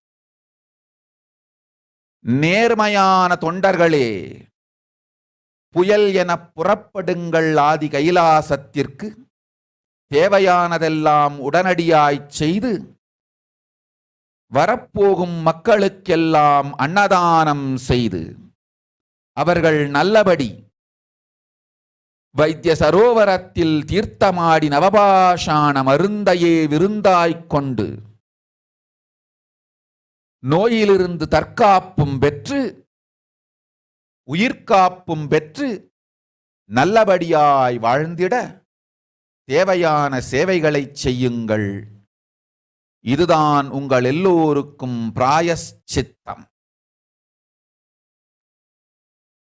நித்யானந்தன் வடிவு தாங்கி நிஜாவதாரமாய் நான் இந்திய நாட்டில் வந்தபொழுது என்னை வைத்து வாழாத பெருங்குற்றத்திற்கு பிராயஷ்சித்தம் இதுவே உங்களுக்கு. இதை யாவது செய்து, இது ஒன்றையாவது செய்து உங்களையும் காத்துக்கொள்ளுங்கள், நாட்டையும் காத்திடுங்கள். கோடிகளில் உயிர்கள் போகப் போகின்றது என்பதை நேரில் காண்பீர்கள். கண்ட பிறகுதான் நான் சொல்லும் வார்த்தையின் சத்தியமும் உண்மையும் உங்களுக்கு புரியப் போகின்றது.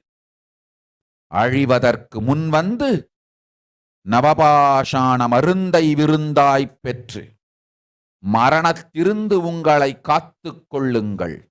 மக்களே, இது ஒன்றே வழி. ஓம் ஓம் ஓம். பெருங்கருணை பேரருளால் அன்னை பராசக்தி அருளினேன் சத்தியத்தை. இந்த ஒரு சத்தியத்தை உடனடியாய் புரிந்து கொண்டு உங்களுக்கும் உலகத்துக்கும் நன்மை செய்து கொள்ளுங்கள். ஆதி கைலாசத்து நித்யானந்த லிங்கத்தின் எல்லைக்குள் ஆருக்கும் கொரோனா கொடுந்தொற்று தீண்டாது. இந்த சத்தியத்தை அனுபவபூர்வமாகவும் அறிவியற்பூர்வமாகவும் முழுமையாக நீங்கள் புரிந்து கொள்வீர்கள். இது நிரூபணமாகும்.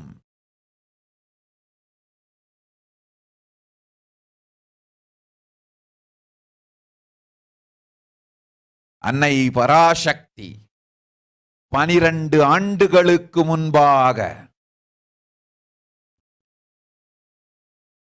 உள்ள ஞான ஔஷத சக்திகள் அனைத்தையும் பிரம்மாண்ட யோனி ஹிரண்ய கர்ப்பத்திலிருந்து கொண்டு வந்து உருவாக்கி வைத்த நவபாஷாண லிங்கம் இன்று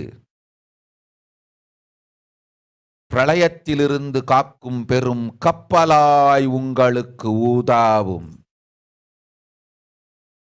என இழந்தாலும் நான் செய்து வைத்த இந்த ரசவாத ஞானத்தின் துணை இழக்காமல் உங்களை நீங்களே காத்துக் கொள்ளுங்கள்.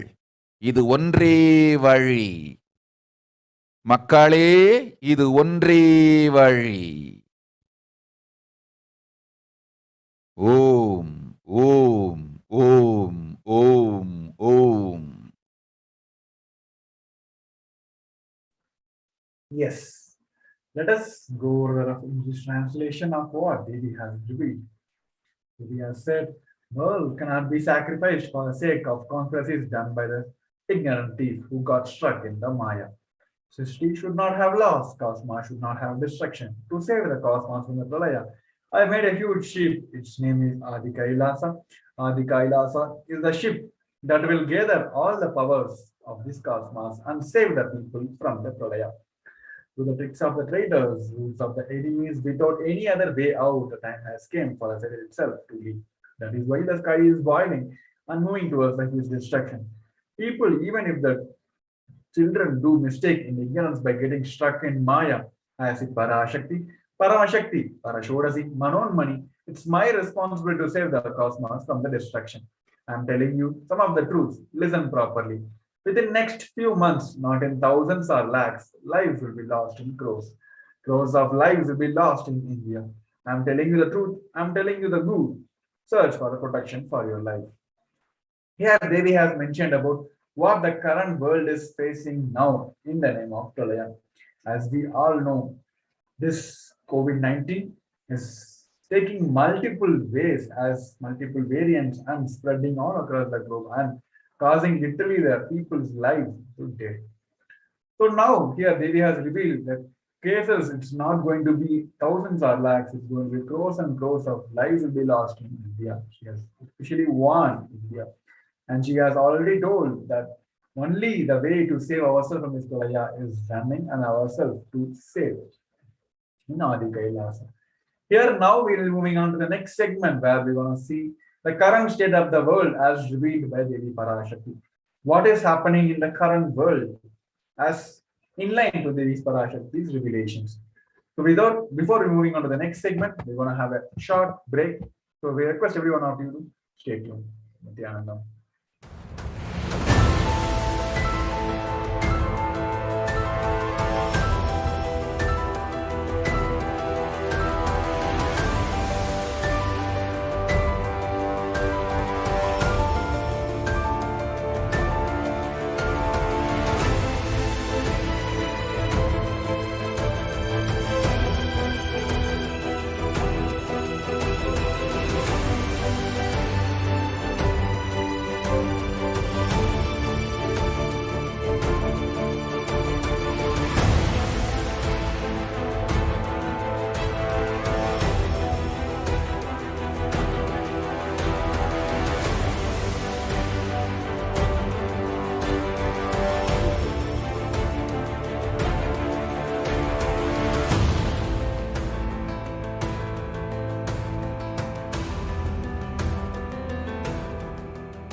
The moment you decide, your consciousness is the supreme identity you have. You will not empower your depression, your frustration,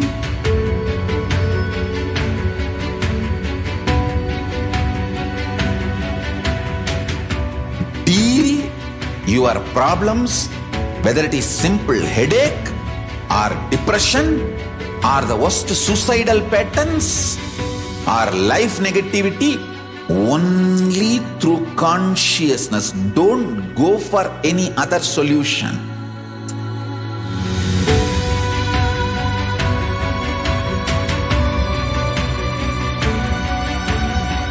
Don't keep stupid, toxic, life negative struggles inside.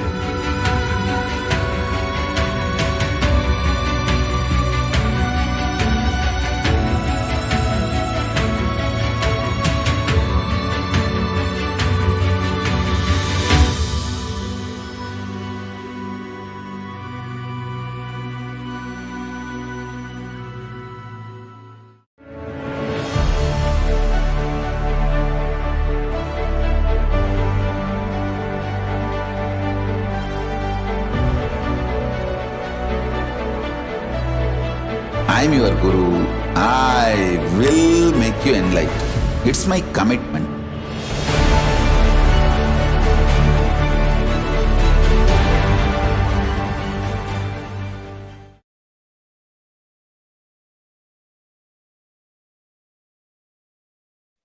Nithyananda, everyone. Welcome back to this session where we are going to be looking into the current world situation as revealed by Devi Parashakti. So, before this segment, we went through the various revelations given by Devi Parashakti, the upcoming situations, or even in the past what we have seen based on that. And now, in this specific part section, we will present the reports from the various news agencies, the health organizations, and various such organizations which have collected and done certain research, collected certain the data, findings, and giving the overview of the pandemics that is going on. So here we'll start with also this will give us the idea on what all Devi Parashakti has been revealing in last from the time Supreme Pontiff of Hinduism and Devi Parashakti has been revealing about the upcoming pandemic situations, how all of them has come out to be true, how all of them have come out to be correct. So these are the updates. So we'll have a summary of the ongoing situation, ongoing pandemic. To begin with, authorities in 223 countries and territories have reported more than 410 million COVID-19 cases and around 6 million deaths since China reported its first case to the World Health Organization in December 2019. So back 2 years back, we started getting the cases of COVID-19, and exactly it started in December of 2019. So from that time till now, in the various countries and the various territories, total of more than 410 million cases had been registered, and also 5.8 million deaths have been registered today. So these are all the registered data that has been collected from the various parts of the world. Next is, out of all these people who are getting infected with the COVID-19, so even when they get cured, they are having multiple health-related issues. Specifically, they do develop a lot of heart conditions, and it is happening till the risk of this remains up to a year. So even if somebody gets directly cured by the COVID-19 or the various viruses, they still continue to have various other health issues. Also, the another health organization called Pan American Health Organization has warned that millions of children have fallen behind the routine immunization during the pandemic. So because the pandemic is going on, the whole world has seen multiple lockdowns, the complete lockdown at the various point of time in the last 2.5 years. And because of that, many countries have not been able to provide the routine immunizations of the kids of the children in the respective countries. which is also causing the various disease outbreaks such as the measles, diphtheria. These two are specifically found in Latin America and Caribbean countries. But the similar situations could be seen into the various other countries also, where the kids are falling behind the routine immunization, the various immune-based injections or the treatment that they go through at the very nascent age. Also, many doctors believe that it's possible to have a long-term effect from Omicron variant of the virus. So, COVID-19, we are seeing up to 1 year, and but in the case of Omicron, there could be a very long-term effect, the health effect, even if one gets healed from the Omicron. And the report said that a lot of people who catch the coronavirus remain ill for an extended period, an estimated of 10 to 40% later suffer from the long COVID. Now we look into the various variants that the world has been seeing. To begin, it started with Alpha variant in December 2019 from the Wuhan.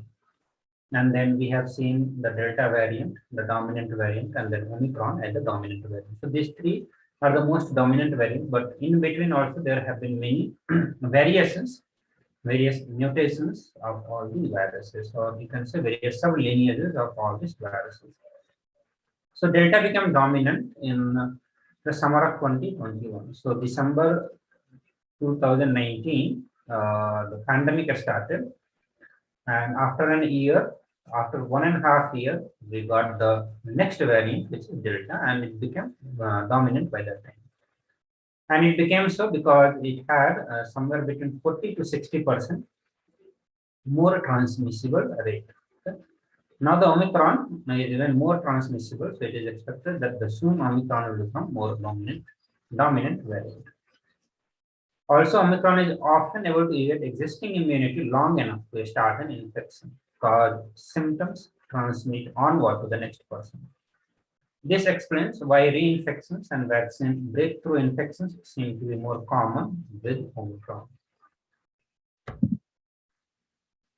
So many around the world are pinning their hopes on the vaccine, but even that isn't a quick fix. So that some people may not be willing to be vaccinated. So a lot of us had the hope on vaccines, that as soon as the vaccine comes, we'll be able to protect ourselves from this pandemic, and also we will be able to recover ourselves from the various impacts of the COVID-19. Not just the health impact, but it caused various other aspects of life are also impacted very heavily. So the doctors, what they want to point out here, that even if someone is vaccinated, the scientists, the researchers do not yet know whether it's possible that they could get the virus and spread it, even if they do not get sick themselves. So even though somebody has got vaccinated, he can still get the virus. He could still be the virus spreader. He himself may not get sick because his body would be developing the antibodies corresponding to that virus, but he could still be carrying the virus and he can transmit it to others who have not been vaccinated. So they will be still in the problem. So overall, the report, overall the conclusion of the various findings in the research is that the virus is getting more and more strong and more virulent. So as the time is passing, the virus is also becoming more strong and it is becoming more virulent, means it is having very high transmission rate. And it's also because it's evolving itself, means becoming more and more dangerous also. The next finding says that the various doctors, the healthcare workers are having the mental health related issues. So this report, which was conducted in Australia, says that 1 in 10 doctors, healthcare workers, had thought of suicide or self-harm during the pandemic. So while the pandemic was going on, they are the forefront army who are battling, who are fighting with the virus, with this pandemic. So because of intense work routine and also continuously seeing a lot of diseased people, the people infected and the various other the situation that they are seeing, they are also losing themselves mentally. Also, some of the also many health workers in Somalia are suffering with a high rate of anxiety and depression. And that's mainly because of their work with the COVID-19 patients. So it has become an overload of work and for a very long period of time. The another report from World Health Organization, the head of the World Health Organization said that it would be dangerous to assume that the highly transmissible Omicron variant is the last variant to emerge, and the world is in the endgame of the pandemic. So Alpha went, and then we had the Delta that went, and even the Omicron which has come. Still, we cannot say that this is the end game. There could be many more variants that will be coming. So this is also not the last variant that we are seeing. Just because we have the vaccines and we will protect, so it's pointing that we could still have more pandemics.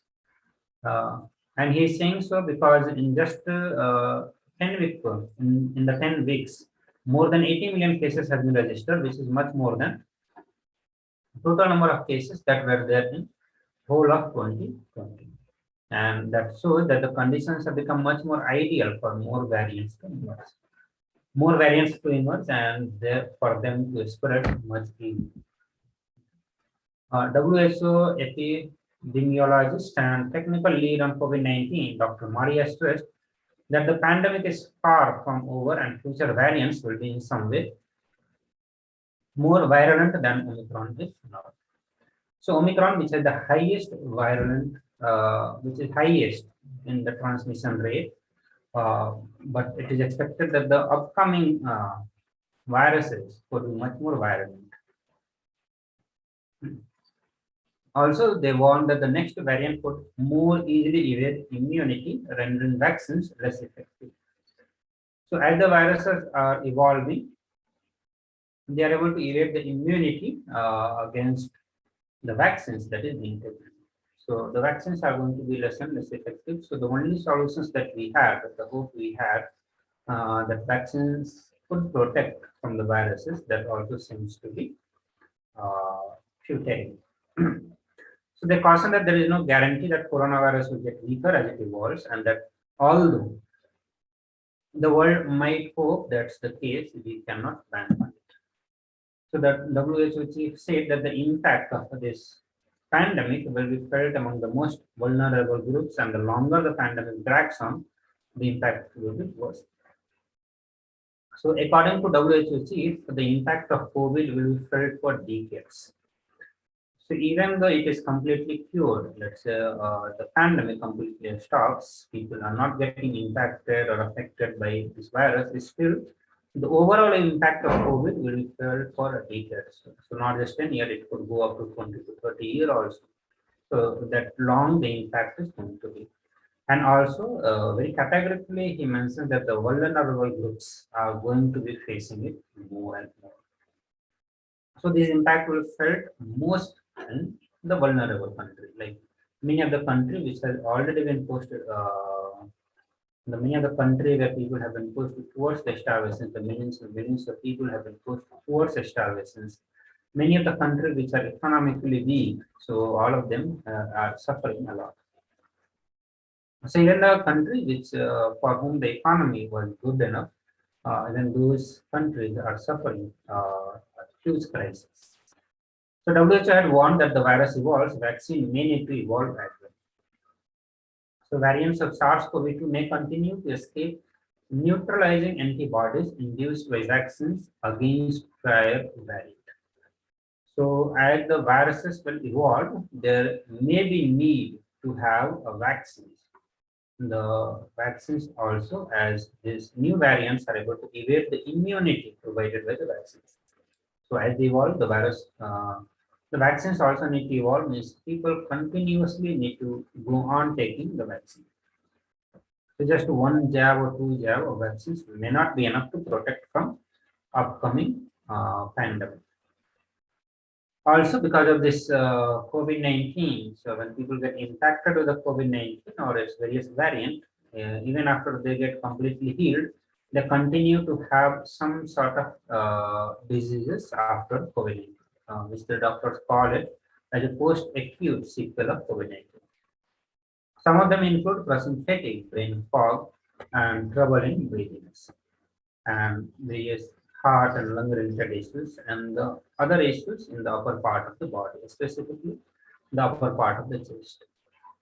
So new research suggests that the coronavirus can invade and destroy the placenta and lead to stillbirths in infected women. It's an uncommon outcome for any pregnancy, but women with COVID-19 face an elevated risk. Also, researchers in 12 countries including the United States, analyzed placental and autopsy tissues from 64 stillbirths and 4 newborns who died shortly after birth. So more shocking result was placenta that was infected and extensively destroyed. Many of these cases had over 90% of placenta destroyed, and that's very scary. Then looking at the case of India, India is seeing a sharp rise in Omicron in last few weeks. And so the country has reported more than 42.6 million cases till date in last 2 years. And as of now, 0.9 million active cases and more than 0.5 million of death has been seen till date. So now looking at the various sub-variant of Omicron. So original Omicron is BA1 and BA2 is 20 mutation apart of BA1. It's a more evolved virus of BA1. So Omicron subvariant BA2 likely as severe as original. So BA2 is also becoming dominant into many parts, and it is as severe as it could be original BA1. So BA2, just like all the viruses have been mutating itself into the new variant, and sometimes they split or branch it off into sublineages. For example, Delta variant comprises of 200 different subvariants. So same has happened with the Omicron, which includes the lineage BA1, BA2, BA3, and BA1 accounts for most of the cases according to the World Health Organization. Nearly 99% of viral DNA submitted to the global GIS AID database were identified as this subvariant. So while BA1 and BA2 are similar, they are 20 mutations apart.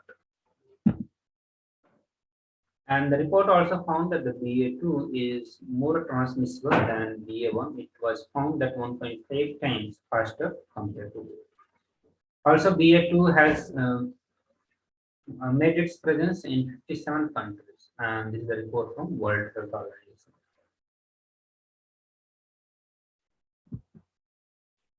So now looking at another case which say that the Omicron had the power to reinfect an individual.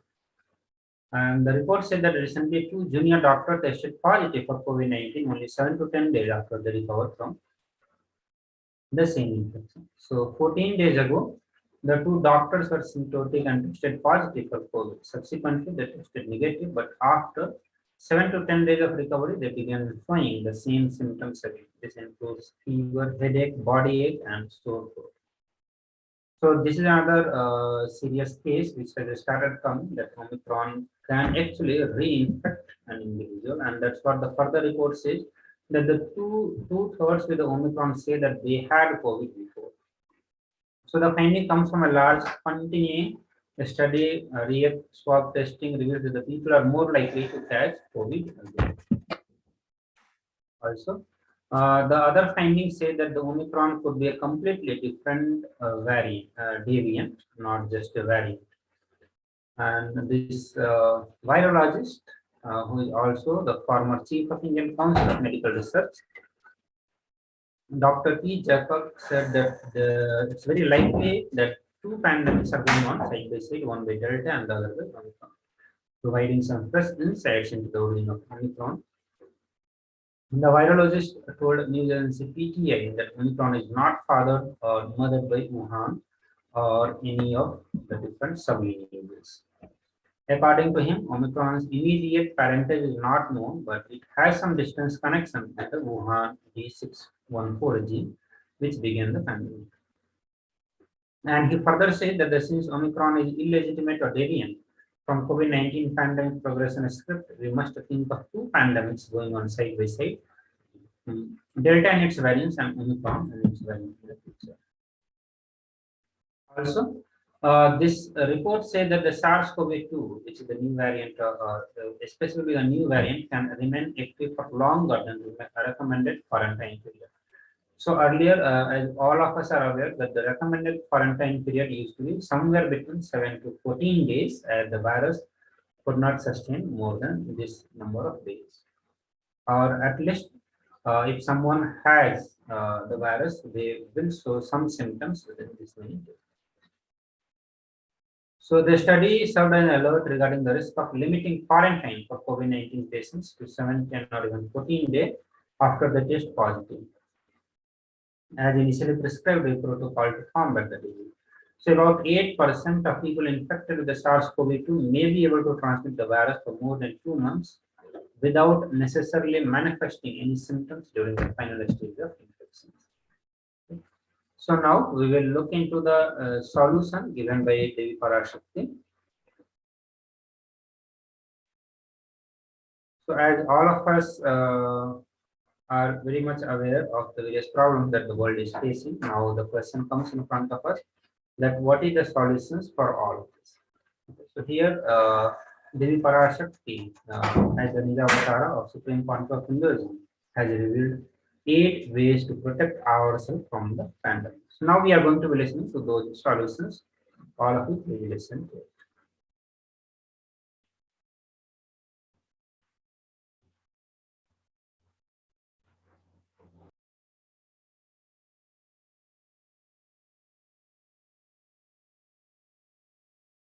Parashodasi Meenakshi, Parameshwari Meenakshi, Parashakti Meenakshi, இங்கு எழுந்து அருளினோம் எல்லோர்க்கும் ஞானமும் தன்மையும் தந்திட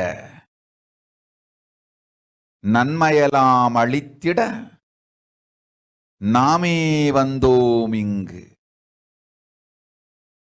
கைலாசத்தின் சுவாமினியாய் பரமசிவன் கிரகத்திருந்து நம் அனுக்கிரகத்தினால் நித்யானந்தன் விக்கிரகமாய் மலர்ந்தோம். உங்கள் எல்லோருக்கும் நல்லதை செய்திட நன்மையை சொல்லிட தர்மார்த்த காம மோக்ஷம் எனும் புருஷார்த்தங்கள் நாளும் பொங்கி மலர்ந்திட வந்தேன் இங்கு. மாந்தர்கள் கொடுந்தொற்று கொரோனா கண்டு அஞ்ச வேண்டாம். 8 வழியின் மூலமாகவும் எண்ணத்தில் தியானித்து என்னை பிரார்த்தித்தல் 1, சமூக வலைதளங்கள் மூலமாய் என்னை சரணடைதல் 2, எங்கெல்லாம் என் மகமாரி வடிவத்தில் நான் குடிகொண்டிருக்கின்றேனோ அங்கெல்லாம் பூமிதித்து என்னை வழிபடுவது 3, நெஞ்சில் மஞ்சள் தடவி வேப்பம் சாரருந்தி தினந்தோறும் என்னை தியானிப்பது 4, நிர்விகல்ப நிலையிருந்து நித்யானந்தத்தை நிறைத்து உயிர்வது 5,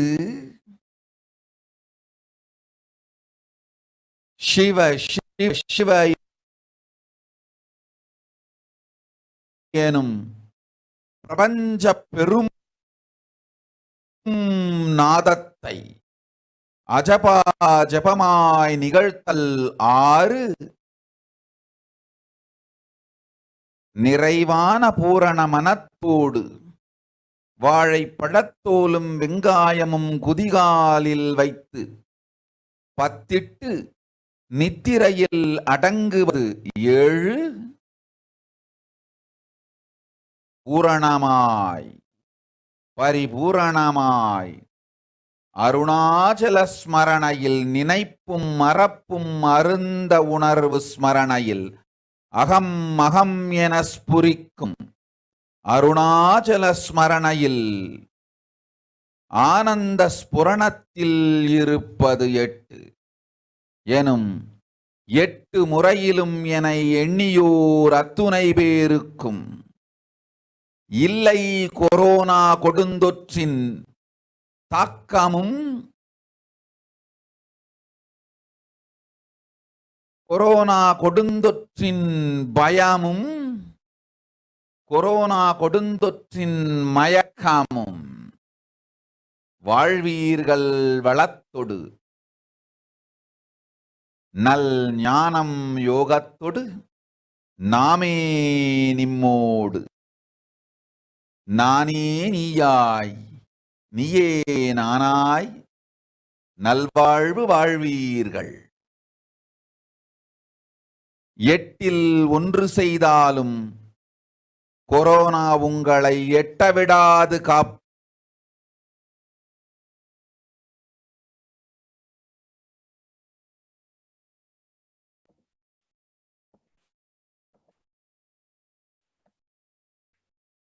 So now we'll read the translation of what Devi Parashakti has revealed to all of us as the solutions for this various suffering of Pralaya. So Devi Parashakti says, "Oh humans, do not be scared of deadly infection corona. Through these 8 ways, you can protect yourself from the various sufferings that is coming because of this Pralaya. So the first being praying and meditating on me. Second, surrendering to me through social media. Third, wherever I am residing, worshipping me by doing fire walking. Fourth, applying turmeric in chest, drinking neem juice, and meditating on me every day. Fifth, being in unflushed state, filling with eternal bliss. Sixth, doing ajapa of the cosmic sound Shiva. With complete mind, applying banana peel and onion in the hills and going to sleep is the 7th point. And 8th is being in the state beyond any remembrance or forgetting in the Arunachala Spurna that blossoms as Aham in the state of Ananda Spurna.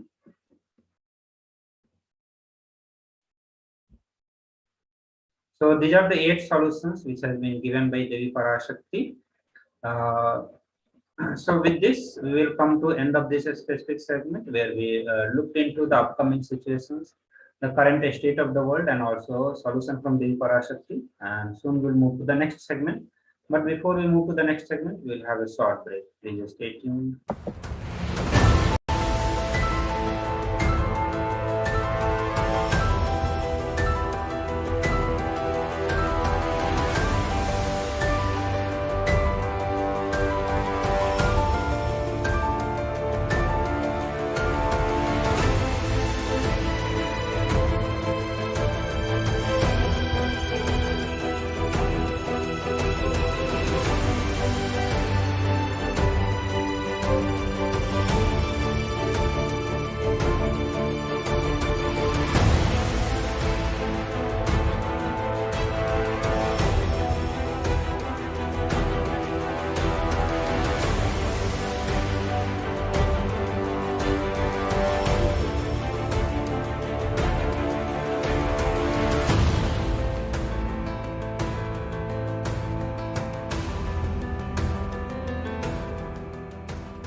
The moment you decide, your consciousness is the supreme identity you have. You will not empower your depression, your frustration,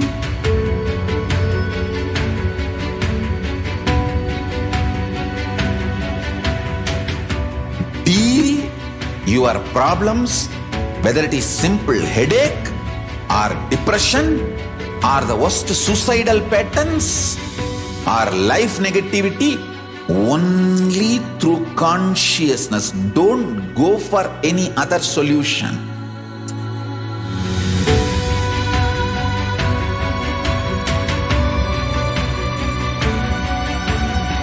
Don't keep stupid, toxic, life negative struggles inside.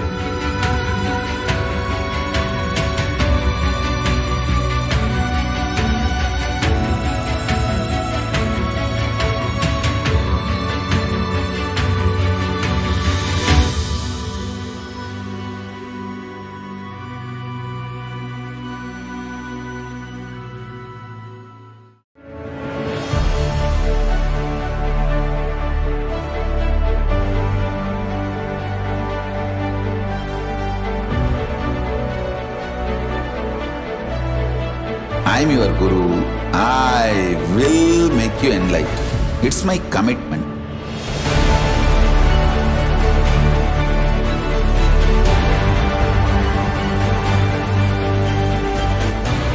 Till you become Paramashiva, I won't rest. Don't worry at all.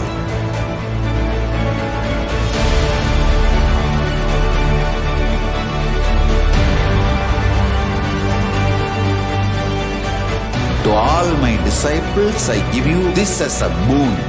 I'll swallow everything with which you are stuck and liberate you all.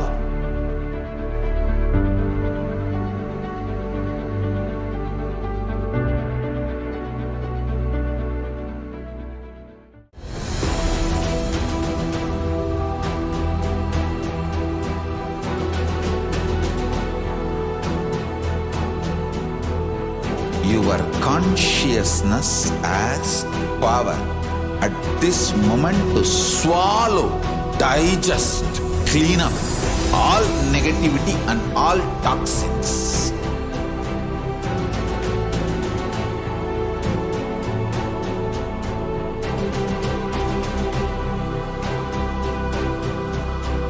Develop a powerful will persistence. That's the most important asset for life.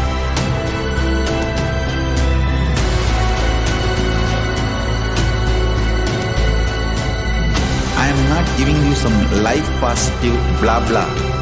I am giving you the facts of life. I am triggering your consciousness.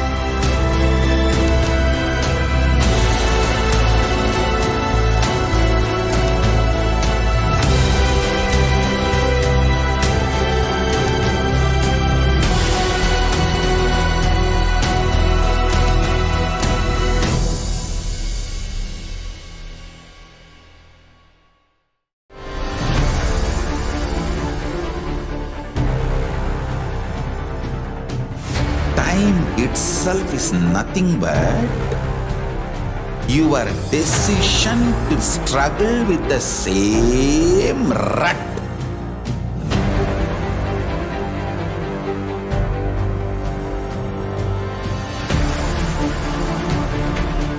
Your decision to struggle with the same rut is time, Kala. Your decision to swallow time is Kala Bhairava.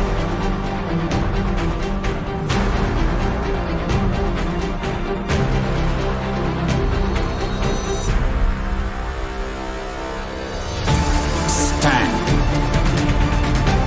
Be a conscious woman or man. Be conscious being.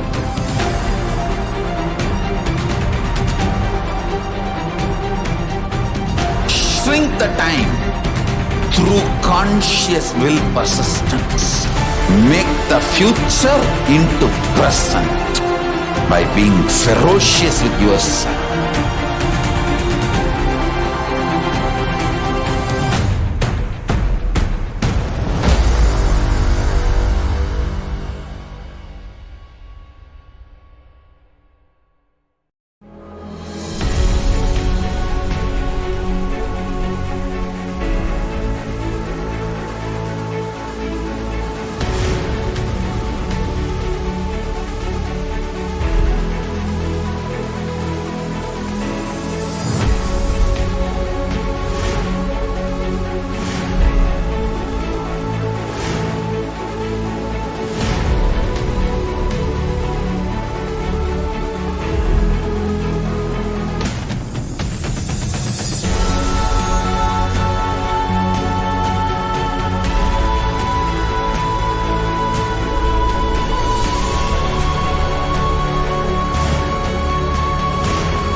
Greater signs of life can be realized with a greater ability to visualize.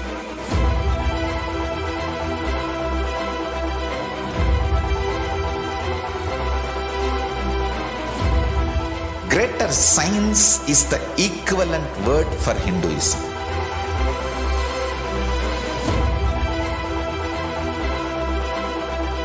When you understand the greater science of life, greater courage, more possibility, more fearlessness, more joy, more bliss.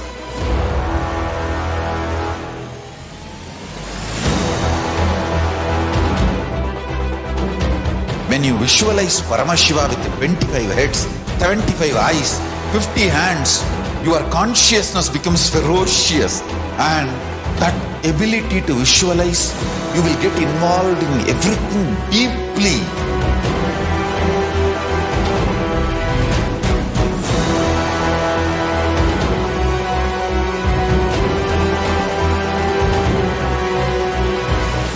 Involved people are the most delicious, most sweet, most beautiful, most juiciest beings of planet Earth.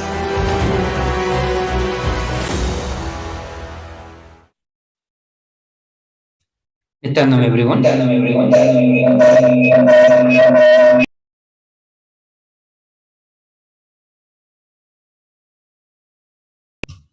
Yes. Sorry for the technical glitch. So now we will be looking into the social media enriching and enriching activity. So through this section, we will be talking about how to connect with Devi Parashakti from wherever you are. So we will be leveraging the social media platform as a medium, as a tool to connect with Devi Parashakti. So through social media platform, you will be watching the live programs, you will be putting your questions, your prayer request, and Devi Parashakti will be directly attending to all those questions. So the first platform through which you can connect is YouTube. So on YouTube, you need to become member of this specific channel, KAILASA HDH Nithyananda. So once you become the member, you will have the benefit of putting your comments, putting your prayer request or questions. You will have the access to live chat feature. And through this live chat, you can put your questions and the Parashakti will be directly answering to it. The next platform is Facebook. So on the Facebook, you need to go to KAILASA SPH JGM Nithyananda Paramashivam.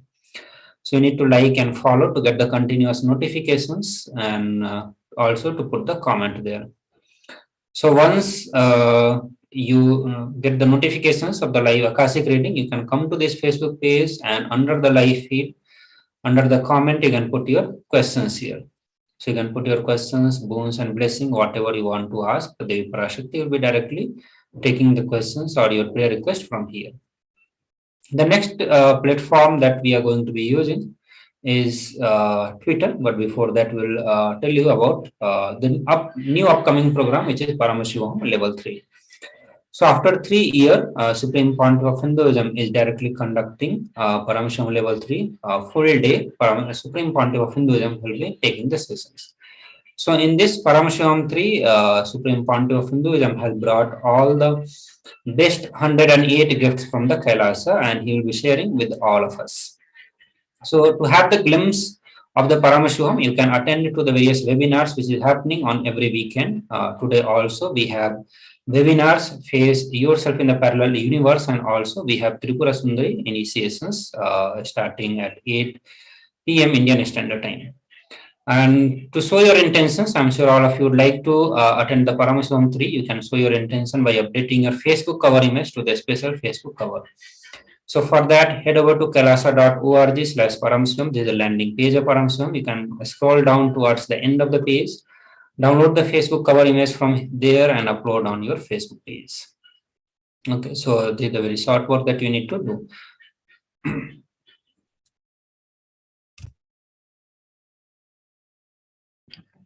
Nithyananda. Now we look at how to connect with Twitter and how you can submit your questions, comments, boon requests to Devi Parashakti through Twitter at the channel of @Shri Nithyananda.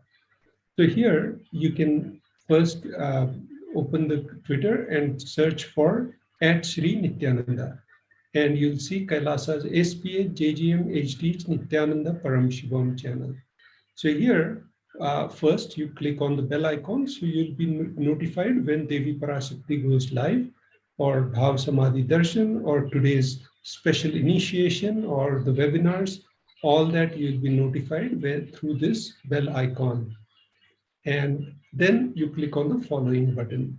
Once you click on the following, you'll be notified at about when Akashic reading Devi Parashakti is live, and when she comes live. In the reply section, here in the reply section, you can ask your questions, comments, boon requests, and you can also, when you tweet in the reply section, make sure you put hashtag Ask the Avatar, hashtag Ask the Avatar.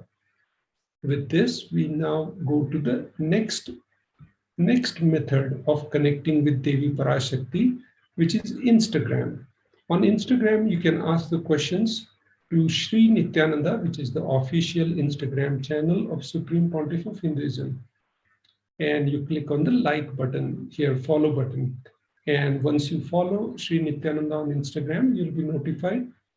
Then you click here in the ask your questions in the comment section.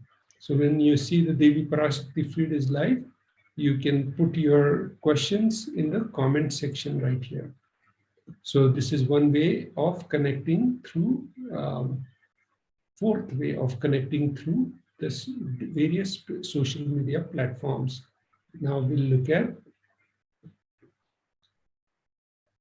WhatsApp, and so you can ask questions on WhatsApp chat in kailasa.org. So once you go to kailasa.org, you can click on chat on WhatsApp in the bottom left side, and then you can ask your questions there.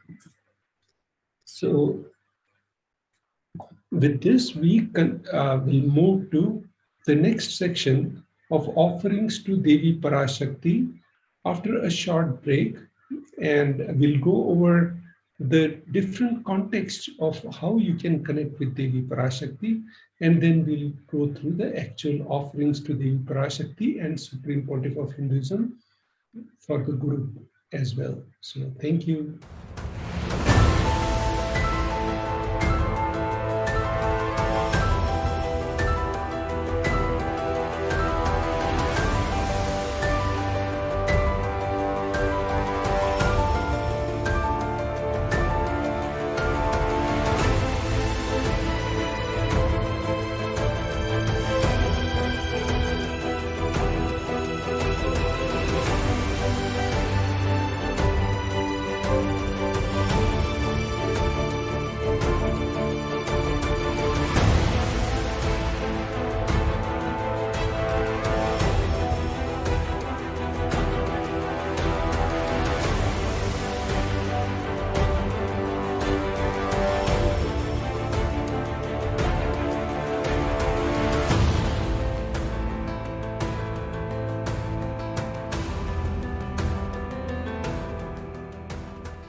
Nityananda, welcome back. Now we'll go through the offerings to Devi Parashakti.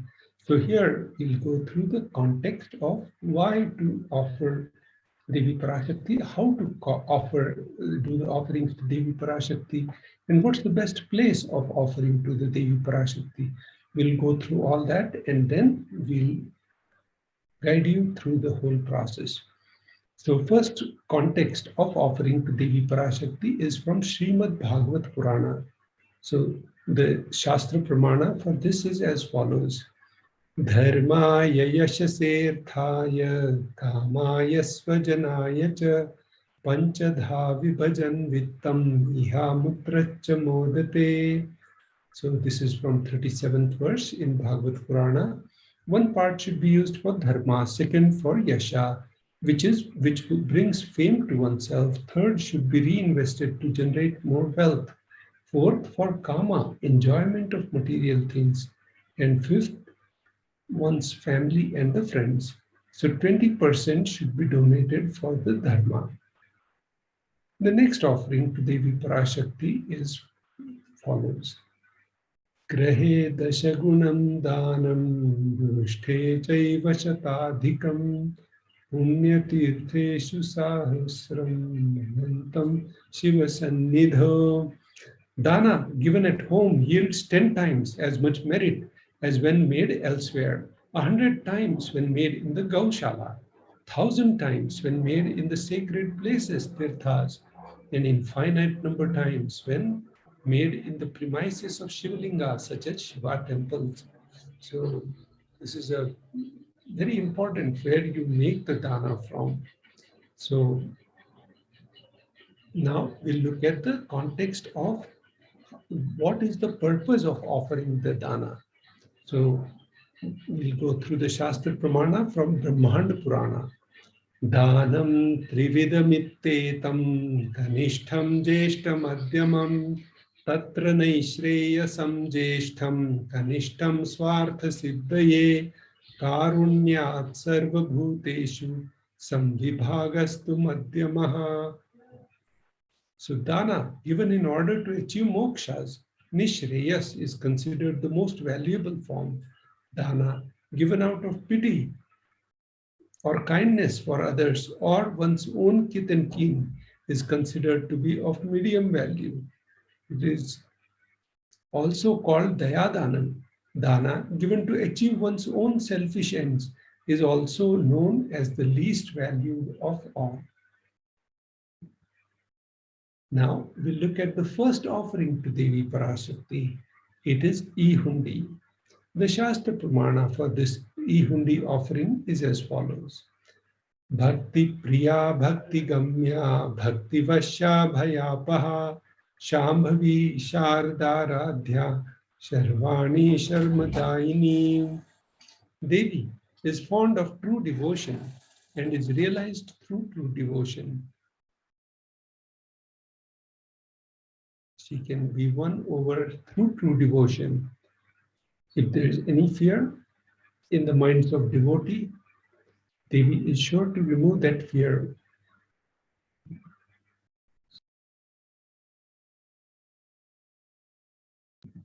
So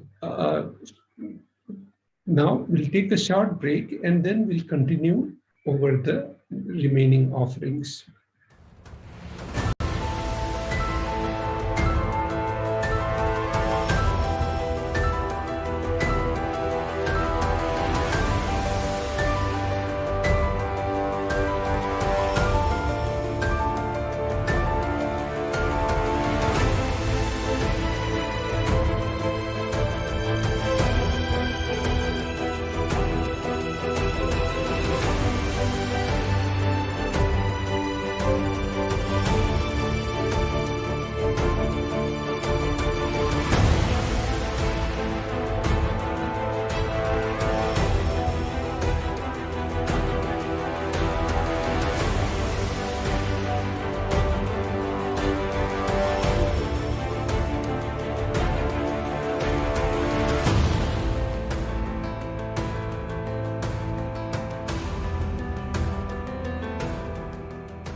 The moment you decide, your consciousness is the supreme identity you have.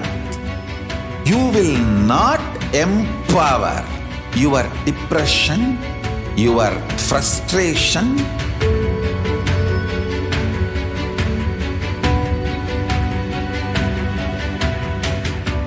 deal your problems, whether it is simple headache or depression or the worst suicidal patterns or life negativity, only through consciousness. Don't go for any other solution.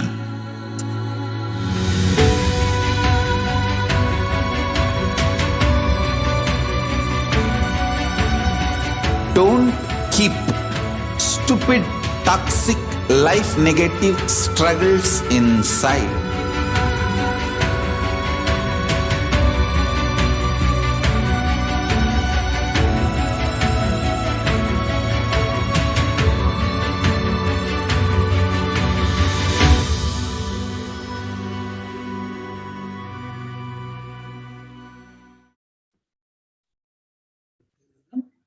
Now we are back. So if there is any fear about that we are going through the E-Hundi, if there is any fear in the minds of devotee, Devi is sure to remove that fear. It is stated that Devi likes to be worshipped in autumn. Here it is meant that autumn of our lives, when thoughts turn more and more inwards. The role of the divine is known and understood clearly. The need for Devi worship becomes stronger. Shambhavi, consort of Lord Shambhu, Sharadaradhya means worshipped by Sharada, Saraswati, Sharvani, wife of Lord Shiva. Linga Purana says Lord Shiva is called Sharva in his earth form. Sharmadayini, Devi, who bestows happiness on the devotees. You can offer your gratitude and devotion to Devi Parashakti by offering your kanika, and your name shall be chanted out during the offerings. The next offering to Devi Parashakti is the Sankalpa chanting. The donation for this offering is $1.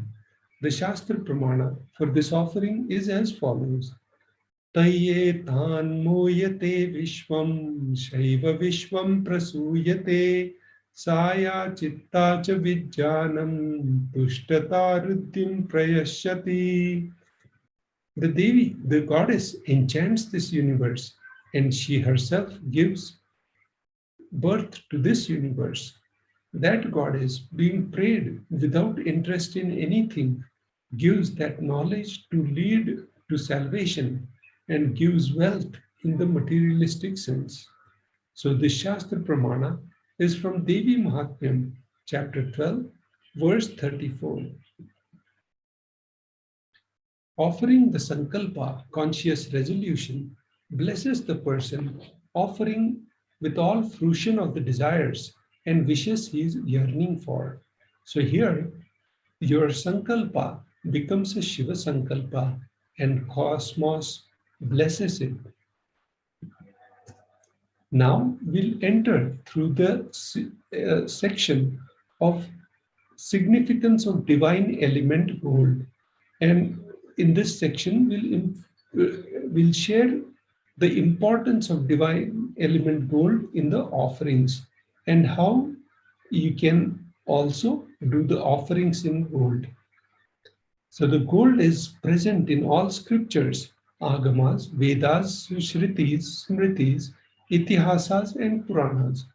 In all Hindu scriptures, it is abundantly displayed that gold is the most auspicious and purest metals, which purifies our being. In Hindu civilization, everything was built in gold, exchanged in gold. Ritual fees were offered into gold. So gold was in abundance and used for weighing equivalent amount of commodities, including cows. Kingdoms were built with huge doors of gold. The streets would have huge columns and huge archways made of gold. Horses, cows were dressed in gold. Hindu civilization thrived on banks of rivers of gold. Indus River, which is the Sapta Sindhu, was called Hiranyamaya, river of gold in the Rig Veda. The river Saraswati was called Hiranyavartini in the Atharva Veda. Gold is the supreme element for offering gifts to ones you love and revere. Temples are constructed and paved in gold. Deities are made in gold and decked and adorned in gold. Because it preserves the enlightenment energy for thousands of years, it lasts forever. The next offering in gold is Sahasranama Swarna Kasu. So the donation amount is $75, $151 and $251. The Shastra Pramana for this offering is as follows. Nama Parayana Prita, she who likes the repetition of her various names. Lalita Sahasranama, verse 731. This is an offering of 1008 names of Devi Parashakti. It's a very special and unique archana offered to the Mahameru of Devi Parashakti. Offer the gold coin to Devi Parashakti to manifest any dimension or attribute of hers that you always wanted to imbibe within. The next offering to Devi Parashakti is Mukta Anguthi, finger ring with a pearl. The donation for this offering is 251, 501, and 750 USD. The Shastra Pramana for this offering is as follows. Muktahara Satkirita Ruchiram Purnendu Vaktra Prabham Shinjannu Purkim Kinim Nidharam Padma Prabha Bhasuram Sarva Bhishta Falapradam Girisutam Vani Rama Sevitam Meenakshim Pranatosmi Santatamaham Karunyavaram Nidhim. I bow to Goddess Meenakshi, whose crown has garlands of pearls and the face shining like a full moon, who wears anklets that are studded with gemstones and has small bells, who is shining like the splendor of lotus. She grants all the wishes, the daughter of the mountain, who is worshipped by Goddess Vani and Rama. I remain ever bowing to the principles of Goddess Meenakshi, the ocean of compassion. Offer the finger ring with pearl to the Cosmic Mother and experience the blessings and healing with your mother. So the Mukta Anguthi donation 251, 501, and 750 USD. Now the next offering is the Swarna Padma Pushpa, the golden lotus. Cost is 600 USD. The Shastra Pramana for this offering is as follows. Ashtaviddeshwaro Peta Kumbhavarna Samayutam Sarve Sasutra Vastradhya Hema Pankaja Bhushita Sapidanas Sakurascha Pakva Bilva Falaprabha Snapanadhyaya Samsiddha Pramanena Samanvitaha. Kamika Agma verse.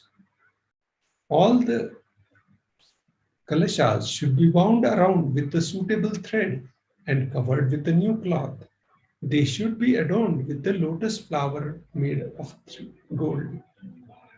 There are hundreds of scriptural references for using lotus in the worship of Paramashiva.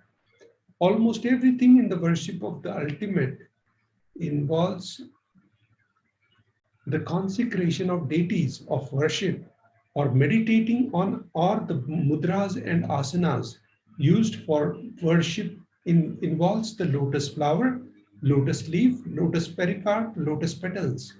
The lotus is a very divine flower. Shakti for Paramashiva is also called lotus.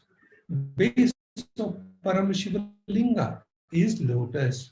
The disciples of Paramashiva is also considered as a lotus about to bloom. Offer the gold lotus in any size you wish to and express your gratitude to Devi, gratitude to the Tyaga and sacrifice of your own mother. The Swarna Miti, the gold touring donation is 750 USD. Shastra Pramana is as follows.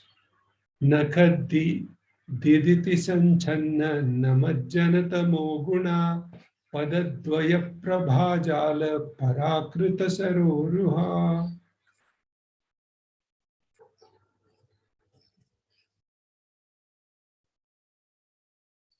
So the meaning of this is you, whose brightness from toenails destroy the darkness of ignorance from the minds of your devotees who prostrate at your feet. You, whose brightness from your 2 feet overpowers that of the lotus flower too. Shloka number 83 of Saundarya Lahari, which states that the nails have been sharpened by constantly being touched by the crowns of celestial beings who always prostrate before Devi. Tamoguna is darkness, In this stotram, tamas is indicative of ignorance in the minds of devotees, and by constantly prostrating before Devi, their ignorance is removed and they attain the knowledge.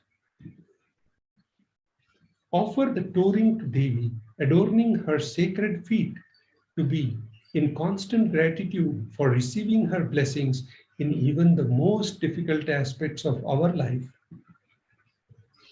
The next offering to Devi Parashakti is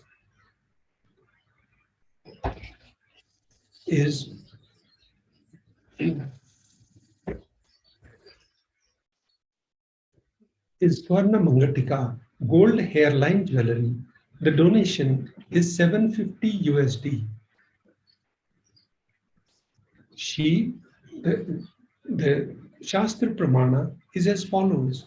Sudha Sarabhi Varshini, she who makes nectar flow in all our nerves from Sahasrahara, that is, she who gives the very pleasant experience of the ultimate. The Mangatika represents the nectar flowing from Sahasrahara Chakra, which is fully open. Offer the Mangatika to Devi and receive the blessings of achieving the blissful state of overflowing gratitude and space of complete completion. With this, we move to the offerings to the Guru. Now, we'll go through the Shastra, the context of why we need to do the offering to the Guru. And then we will enter into the actual rituals of the offerings to the Guru. So the first Shastra Pramana for offering to the Guru is from Kularana Tantra, chapter 12, verse 12. Napaduka paro manyo na deva shri guru para nahi shaktat para diksha na punyam kula pujanat. There is no mantra higher than Paduka, no God higher than Guru, no initiation higher than the Shakti, and no merit higher than Kula worship. Kularana Tantra, chapter 12, verse 12. The next context for offering to the Guru is as follows. Rikta hastascha nopeyad rajanam devatam gurum palapushambaradini yatha shakya samarpayet evam yona charad devi brahma rakshasatam rajet. So the meaning of this verse is as follows. One should not approach royalty, the deity, or the Guru empty-handed. He should offer food, flowers, cloth, and the like according to his capacity. One who does not do so becomes a Brahma Rakshasa. The first offering to the Guru is the Pratyaksha Pada Puja. The donation for this seva is 1008 USD only. The Shastra Pramana for this offering is as follows. Koti koti mantra japat, koti tirthavagahanat, koti devachana devi, parasri paduka smriti. The meaning of this verse is as follows. O Devi, remember this Paduka which yields infinite great merit, then billions and billions of mantra japa, billions and billions of pilgrimages, and billions of worship. So when you do the Pratyaksha Pada Puja, you get the benefits of all these three and much more. The next offering to the Guru is the Vastra Seva, and the donation is 1008 USD. The Shastra Pramana for this offering is as follows. Nathad diditi sanchanna namajjanatamo guna padadvaya prabhajala parakrita saroruha. The illuminating splendor of Devi's toenails dispel the darkness of ignorance in devotees prostrating at her feet. Her feet defeat the lotus in the beauty. So the Vastra Seva, when you give that to the Guru, in this photograph on the right side, you see Bhagavan, Supreme Pontiff of Hinduism, wearing the Kashaya, holy sacred Kashaya Vastram, and the Rudrakshas decorated with silver jewelry. So all this, so when you offer the Kashaya Vastram, you get the punya of this offering to the Devi Parashakti and the Supreme Pontiff of Hinduism, Jagat Guru Mahasannidhanam. And here we went through the Shastra Pramana and the meaning, and now we'll enter into the Paramashivoham Level 3 program, which is starting on the auspicious day of Mahashivratri in few weeks on March 1st to March 21st, a 21-day most awaited program with Supreme Pontiff of Hinduism after 3 long years. Paramashivoham is an immersive 21-day awakening event to teach you the science of manifesting the ultimate consciousness in you. The Paramashivoham manifests the deeper experiences of 25 states of consciousness, vertical time zones, and power manifestation. So as you have seen today morning, how powerful initiation we got and the entanglement with Guru, and yesterday. So today's webinar and the initiation also today. So we have just all this is for preparing your body, mind for Paramashivoham. So please join us for this grand event by registering at kailasa.org/Paramashivoham and share your intention and work towards getting your registration completed and join to this program as soon as possible. So this is also the registration page, and the next offering to Devi Parashakti will walk you through these steps, how to do the offering, and then we will enter into the next session after a short break. So now we'll go through this video.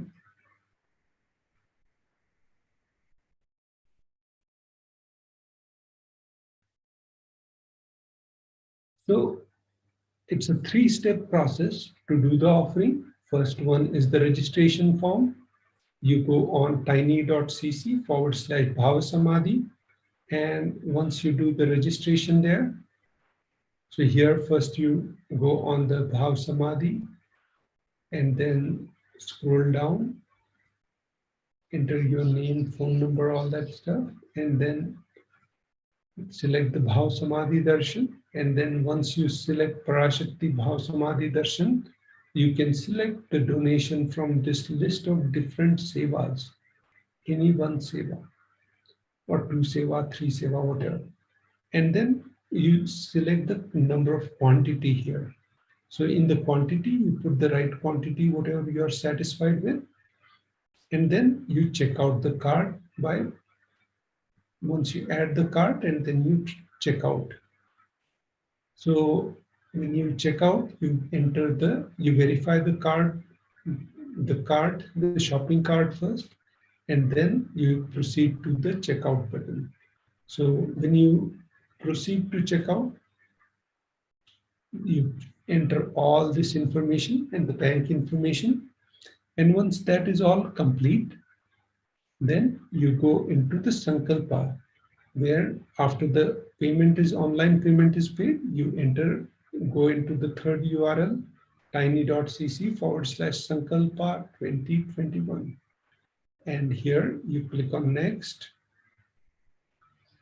and you fill your information. And then here you can select your sevas and submit.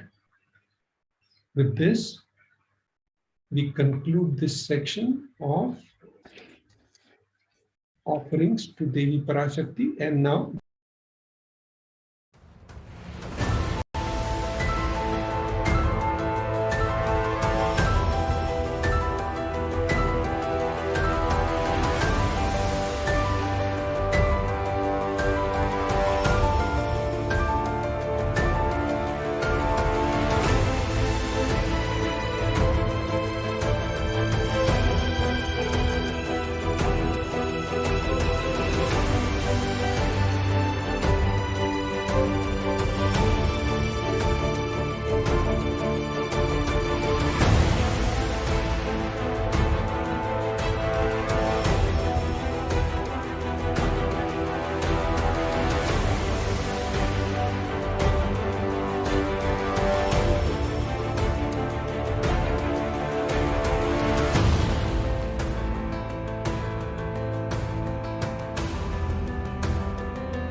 the moment you decide, your consciousness is the supreme identity you have. You will not empower your depression, your frustration,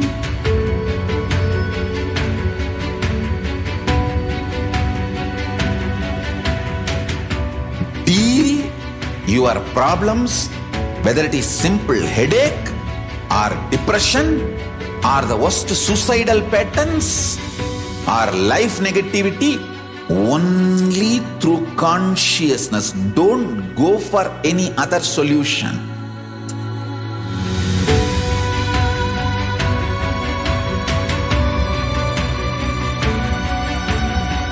Don't keep stupid, toxic, life negative struggles inside.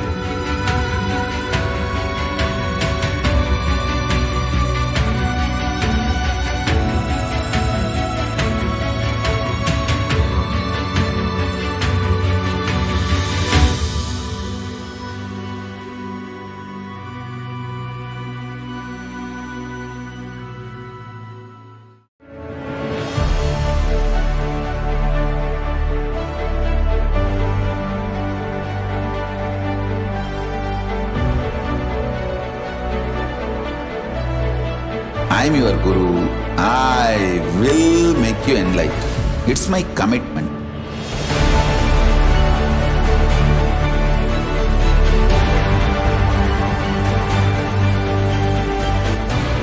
Till you become Paramashiva, I won't rest. Don't worry at all.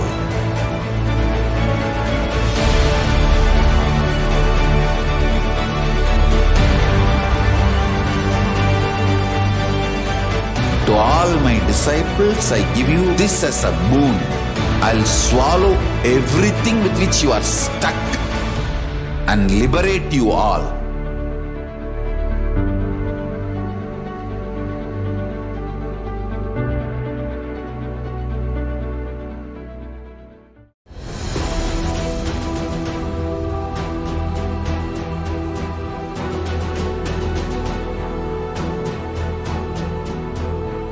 Your consciousness has power at this moment to swallow, digest, clean up all negativity and all toxins.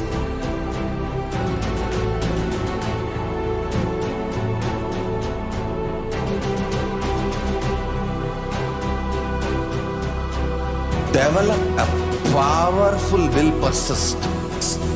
That's the most important asset for life.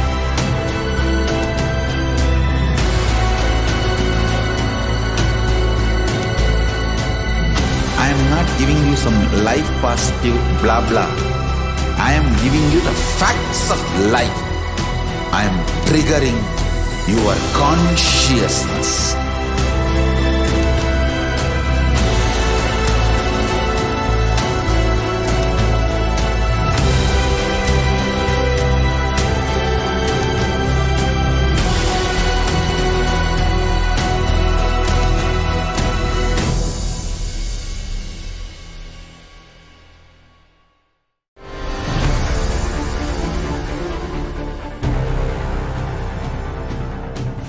Time itself is nothing but your decision to struggle with the same rut.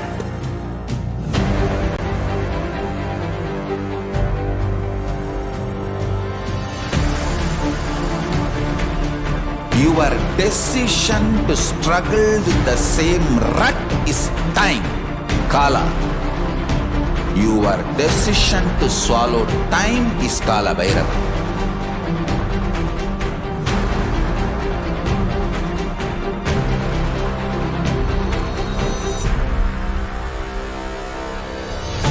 Stand.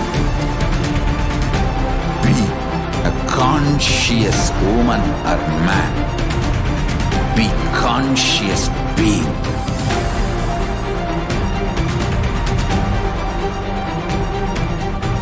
Shrink the time through conscious will persistence.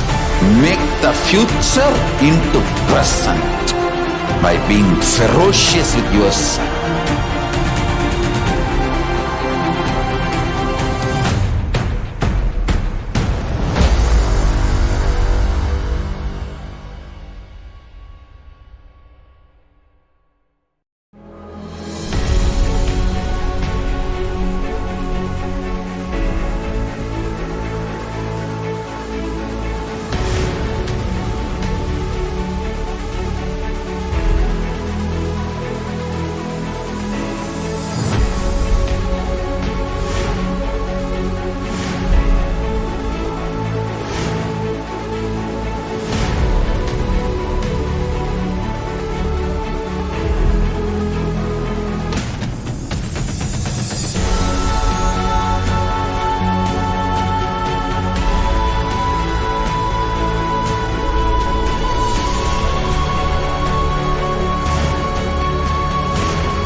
Greater signs of life can be realized with a greater ability to visualize.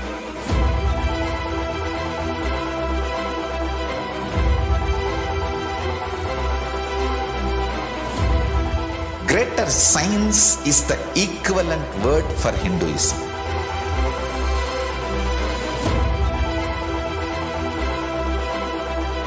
When you understand the greater science of life, greater courage, more possibility, more fearlessness, more joy, more bliss.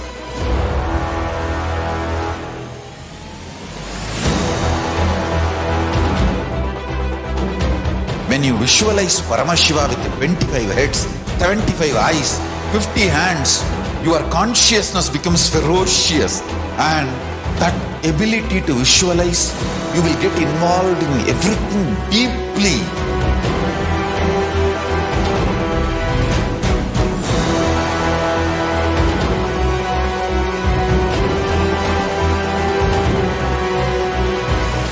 Involved people are the most delicious, most sweet, most beautiful, most juiciest beings of planet Earth.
नित्यानन्दं परमसुखदं केवलं ज्ञानमूर्तिं द्वन्द्वातीतं गणदर्शं तद्वमस्यादिलक्ष्यम् एकं नित्यं विमलमचलं सर्वधी साक्षिभूतं भावातीतं त्रिगुणरहितं सद्गुरुं तं Namami.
More than 244.5 million American adults listen to the radio each month.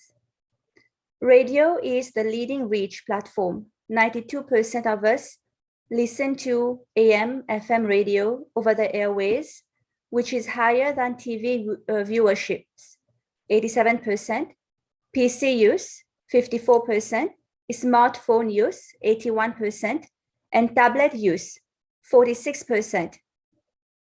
According to the UN, building on more than a century of history, radio remains as one of the most trusted and widely used media. Throughout the years, radio has provided affordable access to information in real time and professional coverage about matters of public interest, as well as guaranteed distance learning and entertainment. Digital access to information is far from being equal, with huge differences remaining between regions and between communities. In comparison, radio remains affordable and can be listened to everywhere, even when electricity or connectivity are not reliable. It is also diverse and inclusive. According to international reports, radio continues to be one of the most trusted and used media in the world. Audrey Azoulay, Director General of UNESCO, shared, "We turn to radio more than to any other medium when we need to be informed."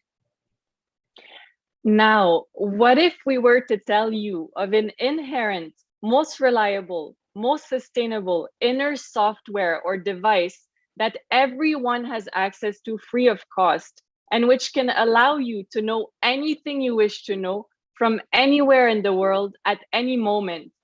Stay tuned to find out which inner software we are referring to and its infinite conscious possibilities. As you may know, today, February 13th, is World Radio Day, as declared by the member states of UNESCO in 2011. It is a day to recognize radio's unique ability to reach out the widest audience, thereby shaping a society's experience of diversity and standing as an arena for all voices to speak out, be represented, and heard. Specifically, some of the key components being recognized on this day are: radio is a low-cost medium specifically suited to reaching remote communities and vulnerable people, offering a platform to intervene in the public debate, irrespective of people's educational level. It also plays a crucial role in emergency communication and disaster relief, bring communities together, and foster positive dialogue for change. Ensuring accessibility to reliable information to everyone at any time free of cost, and bringing communities together through positive dialogue for change are part of the core foundation of the mission of the Supreme Pontiff of Hinduism, Jagadguru Mahasannidhanam, His Divine Holiness Bhagavan Nithyananda Paramashivam. With the blessings of the Supreme Pontiff of Hinduism, Bhagavan Nithyananda Paramashivam, this program is brought to you by KAILASA UN Mission in collaboration with Sri KAILASA Uniting Nations for Reliable Journalism. So who is the Supreme Pontiff of Hinduism? Let us now watch a short video.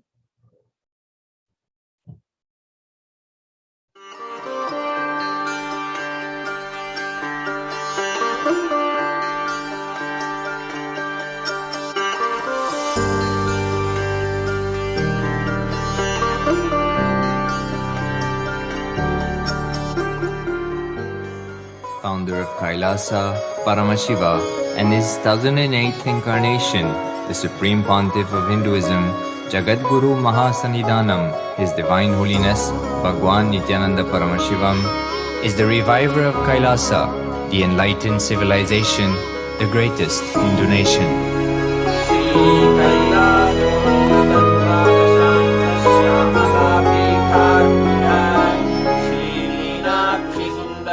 His Divine Holiness was birthed by his predecessors of enlightened masters, great rishis, munis, siddhas,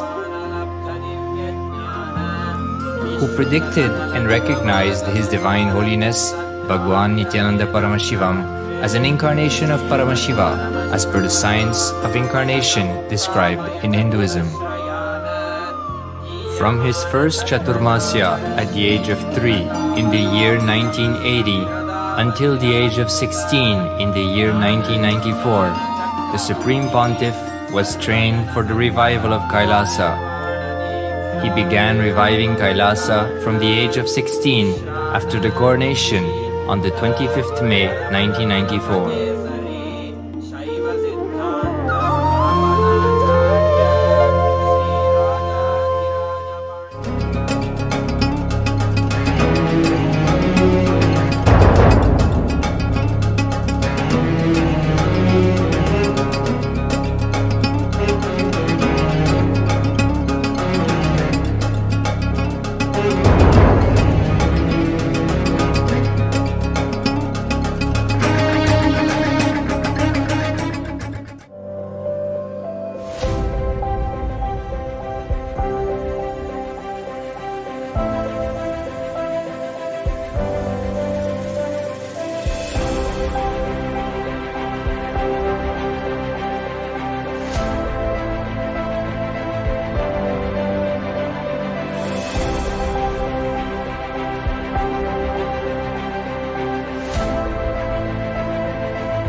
KAILASA that we see today is 26 years of sincere hard work of the reviver and Hindu diaspora all over the world.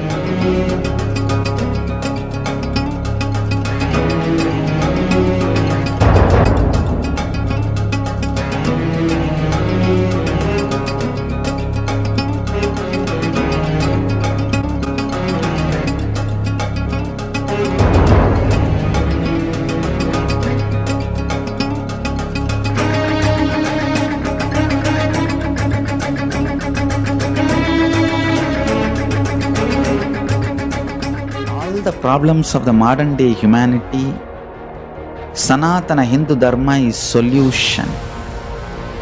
Whether the terrorism or climate change, natural calamities or man-made calamities, for all the problems humanity is facing, the only solution is science of living enlightenment, revealed by Paramashiva from the Vedagamas in the modern day through this body. I am a Hindu revivalist, not by any revolution, but by evolution and setting model communities. Understand? Kailasa is reviving the ancient Hindu enlightened civilization. Paramashiva manifested this Kailasa Mandala, the enlightenment ecosystem and the lifestyle. I am going to revive this whole enlightenment ecosystem, Kailasa, by creating a model Kailasas all over the world. I will work sincerely and revive this spiritual science. Building a nation is not a project accomplished overnight or by virtue of hope. Kailasa is the manifestation of 26 years of sincere hard work, sacrifices, integrity of the Supreme Pontiff of Hinduism, Jagadguru Mahasanidanam, His Divine Holiness Bhagwan Nithyananda Paramashivam, and the Hindu diaspora worldwide for the past 26 years for the enlightenment of humanity.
And your hosts for today's program on World Radio Day are Her Excellency Mavijaya Priya Nithyananda, Permanent Ambassador of KAILASA to the UN, as well as myself, Manitya Swatantra Priyananda, Delegate of KAILASA.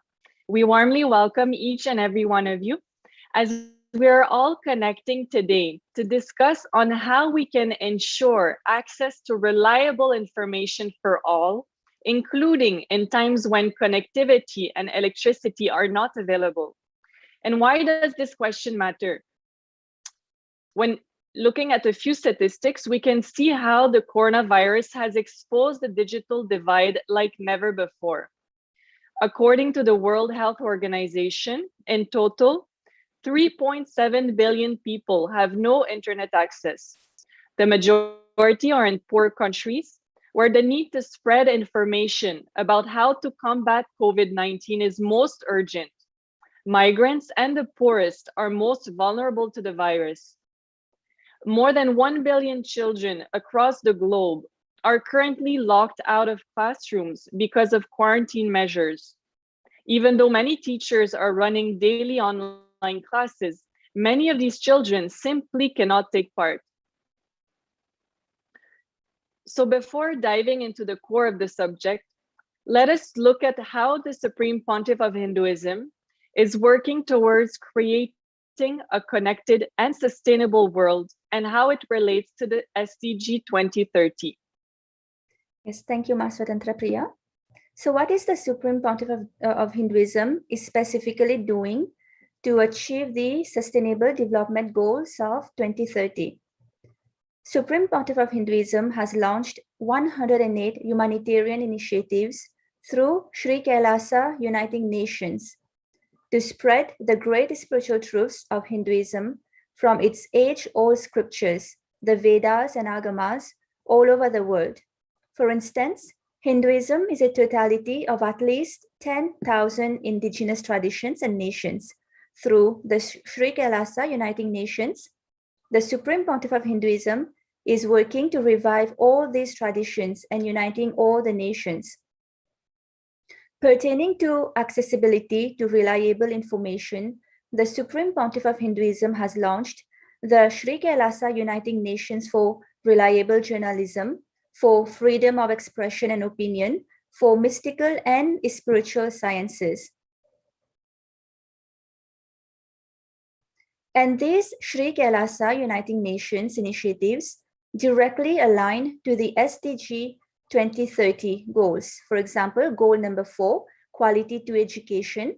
Goal number 7, affordable and clean energy.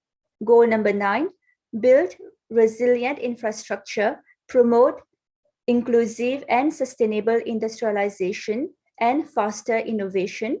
And goal number 10, to reduce inequalities. Thank you, Ma Vijayapriya. So earlier we hinted at an inner software, which can connect us to not only the rest of the world as we know it on planet Earth, but to the entire cosmos, and which enables us to communicate with all the beings inhabiting it without the need for connectivity or electricity. So what we are referring to is the intra-organ called Agnya Chakra, or third eye, the seat of our consciousness, which is located between our two eyebrows. So today's program will be presented in 3 segments. First, we will spend some time understanding what is the third eye and what are the technologies that operate from it. Then we would look at how the ancient Hindu civilization, which is being revived today by the Supreme Pontiff of Hinduism through KAILASA, operated their day-to-day life using their third eye. And finally, we will present how the Supreme Pontiff of Hinduism is working to connect the whole humanity through the science of awakening the third eye, the science of building temples, and the revival of the ancient indigenous technologies, which are environmental friendly and most sustainable.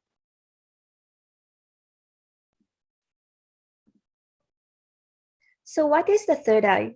The Supreme Pontiff of Hinduism explains that first, the third eye is an intra-organ, just like both our eyes, which has cords and nerves.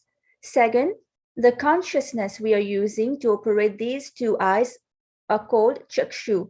The same consciousness only needs to be used to operate the third eye. And the good news is that the Supreme Pontiff of Hinduism is sharing with the whole world that the third eye is real, the third eye can be opened. In fact, third eye awakening is a science directly revealed by Paramashiva in the Vedas and Agamas. Vedas and Agamas is the owner's manual, and we are most fortunate to have the incarnation of Paramashiva himself, the Supreme Pontiff of Hinduism, to decode it for us and transmit the knowledge in a user-friendly way. As on now, we have only. So what exactly happens to our vision when we bring our awareness to our third eye? Let us listen to the short video where the Supreme Pontiff of Hinduism answered this question. Vision of 120 degree. If you can concentrate on something, you will be excluding. So the degree will be coming down. The more you concentrate, less the degree of vision. Instead of concentrating on something else, if you put your attention on the third eye, instead of concentrating on the object, if you turn the awareness on the subject, the degree will start expanding. It will not reduce, it will start expanding. You will start seeing things much more clearly, in a detailed way and an expanded way.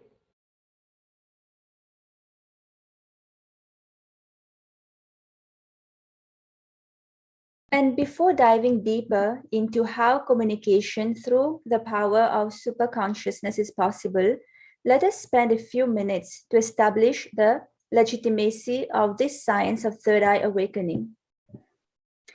The science is revealed in the sacred source scriptures of Hinduism as Shastra Pramana. Shastra Pramana are the eternal unchangeable truths revealed in the source scriptures. And specifically about the power of third eye, it is revealed in Bhairava Tantra, Sutra 34, Dharana 11. Kapalantarmano nyasya tishtanmilita lochanaha kramena manaso dhartyat lakshayet lakshyamutamam. Translation: by fixing the mind on the inner space within the crown center and sitting stably without any movement, having the eyes closed in succession, by that stability of the mind and inner space, through the power of the third eye, one directly sees the ultimate goal, lakshyam, by having the vision beyond the sight that reveals any object or place, attaining the space of oneness with the source, Paramashiva.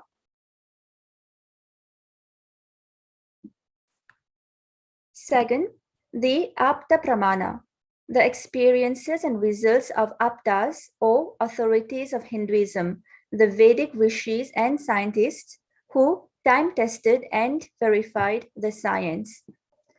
Krishna initiates Arjuna into the third eye. And in the Bhagavad Gita, Bhagavan Krishna says to Arjuna, "But you cannot see my cosmic form with these physical eyes of yours. Therefore, I grant you divine third eye vision. Behold my cosmic opulence." In the Hindu Purana Bhagavad Gita, Bhagavan Krishna initiates Arjuna into the power of the third eye to behold Krishna's Vishwarupa Darshan, the vision of his cosmic form. The 11th chapter of the Bhagavad Gita, which contains the description of Bhagavan Krishna's cosmic form, is completely narrated by Arjuna as he sees Bhagavan Krishna through the third eye. And next, the Atma Pramana, which are the accounts of the Supreme Pontiff of Hinduism, this millennium's avatar own experiences. The Supreme Pontiff of Hinduism describes his own enlightenment experience. The first experience I had is that I was able to see everything around me, above me, the whole 360 degree, 10 directions, below me, everything. I realized not only I was able to see, I was able to feel, experience. I felt that the skin of the stone on which I was sitting and the skin of this body both carry me equally. In both, I exist equally. The air, the breeze, the setting sun, rising moon, the whole Arunachala hill, all the plants, bush, shrubs, trees, everything just becomes so alive. The idea something is inside and something is outside is completely lost. First, I was able to see all the 10 directions, 360 degree. The next moment itself, I realized not only I'm able to see, I'm able to experience all of that as me. This is from the Avatar Lila, the Gospel of the Supreme Pontiff of Hinduism, Bhagavan Nithyananda Paramashivam. Thank you, Masudendra Priya. And next, we have the Sakshi Pramana, experiences and results of the extraordinary manifestation happening through the initiated disciples of the Supreme Pontiff of Hinduism. This rare sacred science of third eye awakening is being made available to humanity for their ultimate enrichment and conscious evolution by the Supreme Pontiff of Hinduism. As a living incarnation of Paramashiva, the Supreme Pontiff of Hinduism embodies the most profound yogic states that surpass all bounds of time, space, and matter. The Supreme Pontiff of Hinduism is gifting this pure great science of third eye awakening along with many other spiritual sciences through initiation, Diksha.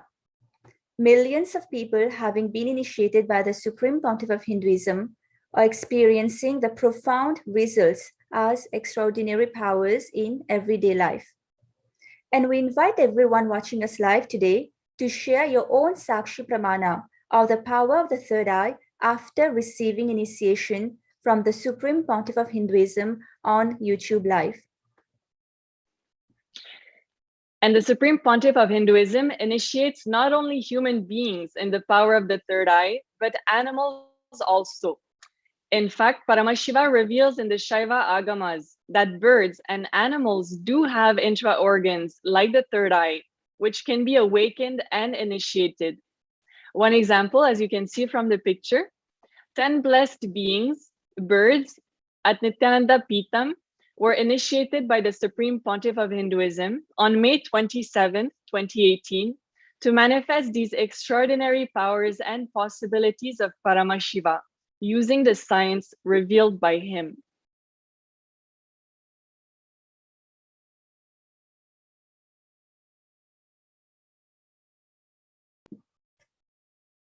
And the Pratyaksh Pramana, the empirical evidence from observation and scientific experimentation, when we are doing daily activities, high activity is measured in the brain where third eye is located.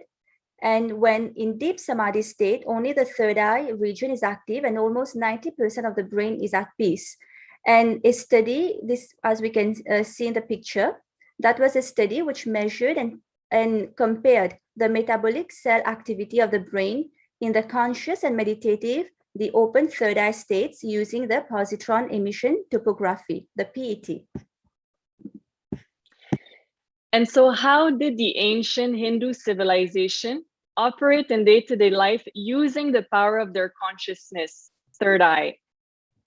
The Supreme Pontiff of Hinduism has said on September 23rd, 2016, having the third eye awakening is not supernatural for us. It was a lifestyle. Every village will have at least 2-3 people whose third eye is completely awakened and who can see things remotely and who can share that information, inspire people. So in those times, how exactly would information get conveyed from individual to individual, from place to place, from consciousness to consciousness? One important fact we need to know about is Hindu temple towers. In the Supreme Pontiff of Hinduism's own words, modern day dish TV, antennas, mobile towers, all of them work in the level of a certain frequency where the words, pictures, visuals can be transmitted. See, the verbalization and visualization, names and forms can be transmitted from one place to another place through these mobile towers, dish TV antennas. But the temple towers are created to transmit super consciousness from one place to another place. In fact, Hindu temple towers can generate electricity and relay everything wirelessly. Let us now listen to a short video where the Supreme Pontiff of Hinduism explains in more depth. The Hindu temple towers are nothing but the towers which can generate electricity and relay it wireless. It can generate electricity and it can generate Wi-Fi and relay everything wirelessly. There is a unique energy we had which is not in the modern day use now. It's a super science called bioenergy. Just like electricity and Wi-Fi, this is called bioenergy, the Kundalini Shakti, that was produced and relayed wire-free through all our temples. That Kundalini Shakti is responsible for individuals' power manifestation. If you see a battery, what all is required to store energy, like a mercury, all that is only installed properly in temples, under the deities, under the Dwajastamba, under the Gopurams, and the master who initiates, the enlightened master who is source of that ecosystem, he puts his bioenergy, and that bioenergy is constantly increased through the transmitters and multiplied and relayed through the temple towers to that whole area. Whoever is staying in that ecosystem, all of them are charged with that Kundalini Shakti bioenergy, and they start manifesting powers. Understand? This is what is the principle of sanctifying a space. This bioenergy is not in use in the modern day. I have brought it back. So I am going to install thousands of temples where this bioenergy will be produced and relayed wirelessly, just like Wi-Fi and electricity. Hindu temples used Wi-Fi and electricity also, and relayed wirelessly, and bioenergy. Fundamentally, Hindu temples used 9 energies. Hindu temples are 9 energy generators and amplifiers. In that, one is bioenergy, through which the power manifestation science was kept alive and taught to the world. And another important fact that we need to know is that temples are the infrastructures built to optimize experience and energy transmission. In the Supreme Pontiff of Hinduism's own words, whatever may be the experience, whether it is Kundalini awakening, enlightenment, it can just be transmitted from one biomemory to another biomemory very easily if we all live in one enclosure. And temples are systematically built infrastructures to optimize this experience transmission and energy transmission. Temples are infrastructures built to optimize this experience transmission. Please understand, all temples are just an expansion of the human frame. Human frame is a miniature of the cosmos. It means what? All temples are also miniatures of the cosmos to transmit this experience to the human bodies. The Garbha Mandir, the Garbha Graha, Sanctum Sanctorum is the energy source, the Dwaja Stambha, the flag. The flagpole is the transformer. Everyone sits inside that enclosure will feel the very strength and energy and vibration, will feel the strength and energy and vibration. And this is the Supreme Pontiff of Hinduism on October 30, 2014. Thank you, Mavijaya Priya. And another fact that we want to share with you today is that communicating through conscious television was a lifestyle. The Supreme Pontiff of Hinduism shared that it is Devi Meenakshi, the great queen who ruled all of Akhanda Bharat, which includes present-day India, who brought the Hindu civilization to its absolute peak. Devi Meenakshi generated an enlightened population. In those times, powers expressed from one's consciousness were a way of life. Every human body was wired for enlightenment. Every being was expressing joyously. And the Supreme Pontiff of Hinduism explains, of course, in Meenakshi's time, there was TV, traditional TV. In Darshan, I saw there were stone slabs in every house. They would sit in front of the stone slab, chant the mantra, raise their frequency. Immediately, Meenakshi would appear and give her message. There was no video or archival system, but live relay was there in Meenakshi's time. And so the stone slab used in Devi Meenakshi's time, as described by the Supreme Pontiff of Hinduism, is the Krishta Shila. And the Supreme Pontiff of Hinduism further explains, The uniqueness of the stone slab is that the entire universe is in their hands. They can find out the secrets of the universe through this piece of granite far more than modern day science has. The Supreme Pontiff of Hinduism explains that the resolution of what's seen on the granite slab is highest. He says, in the banyan leaf, if it is 1 unit, in the mirror, it is 100. In stone slab, it will be 1,000, most perfect HD high quality.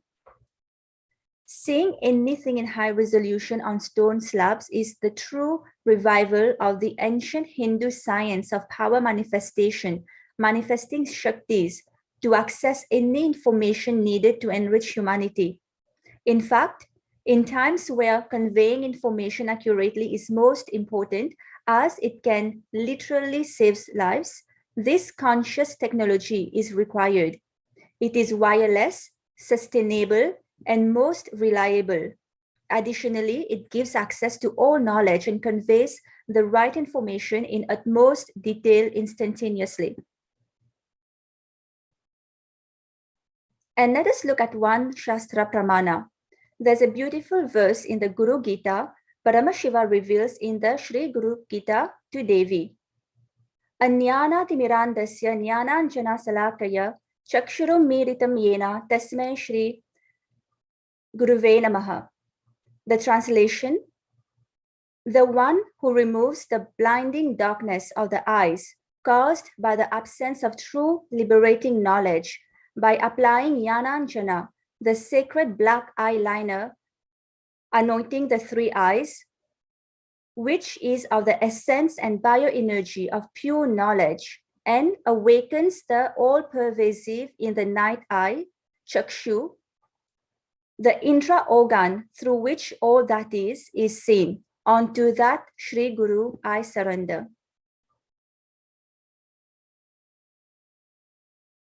Jnananjana is so powerful that when applied on betel leaves, stone slabs, and even mirrors, these mediums turn them into incredible spiritual machines. For example, when applied on a stone slab, one can see galaxies and planets that are beyond the capacity of modern telescopes.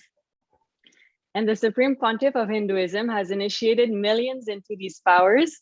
And so I would like to share one Sakshi Pramana, and I invite you to share also your own Sakshi Pramana on social media. So this was around 2017 when I was in the Adinam of the Supreme Pontiff of Hinduism in Bengaluru, India. And we had been told that we would be visiting a temple. And at that time, I did not know which temple we were going to visit. And I was very new to Hinduism, so I did not know what temple it would be. And the day before, the Supreme Pontiff of Hinduism had initiated us into the power of being able to see any future happening through the Krishna Shila by applying the Jnananjana. And so I remember sitting and gazing at the Krishna Shila, and all of a sudden, these very detailed faces started appearing through the Jnananjana. And it was so detailed, like the Supreme Pontiff of Hinduism says, high resolution. And I could see all the details, like huge round eyes with no eyelids, very big protruding teeth, and the overall appearance of a lion. And at that moment, I did not know who these beings were, so I didn't think much of it. And the next day when we visited the temple, and then I found out that it was Devi Meenakshi's temple. And when we entered inside the temple, all of a sudden I realized that these beings that appeared through the Jnananjana were carved all over Meenakshi's temples, inside the temple. And so those same beings were inside the temple, and basically through this initiation of the Supreme Pontiff of Hinduism, I was able to see the next day happening through the Krishna Shila, which is exactly the power that the Supreme Pontiff of Hinduism initiates us into. And when I later related this experience, this happening, then I was told that that is how Devi Meenakshi would communicate with the population in those times, with the whole kingdom through this Krishna Shila. Thank you, Master Tantrapriya. That was a very powerful experience and beautiful sharing. So now that we know that this science exists and is available, you may wonder, what is the outreach of this power of superconsciousness? Through the inner net, through our third eye awakened by the Supreme Pontiff of Hinduism, through the power of superconsciousness, we can reach anyone, anywhere, at any moment. By that, we mean that we can also not only see, but also communicate with beings from other planets, lokas, planes. Yes, other beings other than human beings exist. And yes, connecting and communicating with them is possible. The Supreme Pontiff of Hinduism had shared, I want all of you to know beings from other dimensions were never aliens for the culture. They were very much part of our culture. Human beings used to regularly go to higher dimensions and vertical time zones, and the beings from those time zones used to regularly visit planet Earth in these dimensions. They were very much a part of us. There were no aliens in the Tamil Hindu heritage culture. Only recently, the last 1,000 years, when we lost touch with them, when we stopped going and they stopped coming and the communication system got broken, destroyed, we feel they are aliens and their visits are miracles or just fantasy stories. It is neither myth, miracle, nor fantasy story. It was a lifestyle for the Tamil Hindu culture. So the method, vibration, language through which Tamizis communicated with vertical time zones being is evolved as Sanskrit. And this was said by the Supreme Pontiff of Hinduism on January 29, 2022. The Supreme Pontiff of Hinduism describes that during the Satya Yuga, a time when we were so vast in our hearts, even aliens were not aliens. They were able to smoothly, easily come and go. We were able to go to the space and come. That was the time this story happened, where a 7-year-old kid straight walked to Yama's abode. Yama's comes showing his form clearly. Aliens were not aliens in those days. So how is the Supreme Pontiff of Hinduism connecting the world through the most sustainable medium, the internet? The Supreme Pontiff of Hinduism is reviving the sacred sciences such as third eye awakening, power manifestation, alchemy sciences, and more in alignment with the Hindu scriptures. The Supreme Pontiff of Hinduism has said on September 23rd, 2016, please understand, what I am sharing with you is time-tested, foolproof, most authentic ancient science. And I wanted to very clearly tell you, it is not my discovery. It is not my invention. I realized, I experienced what I'm talking. I'm responsible for it, no doubt. I'm not disowning the responsibility. I'm responsible for what I am uttering. But the science is from Paramashiva. It is from Paramashiva. Understand? I experienced it as Atma Pramana, my own enlightenment. It is from the Apta Pramana, the rishis, from Paramashiva, their realization.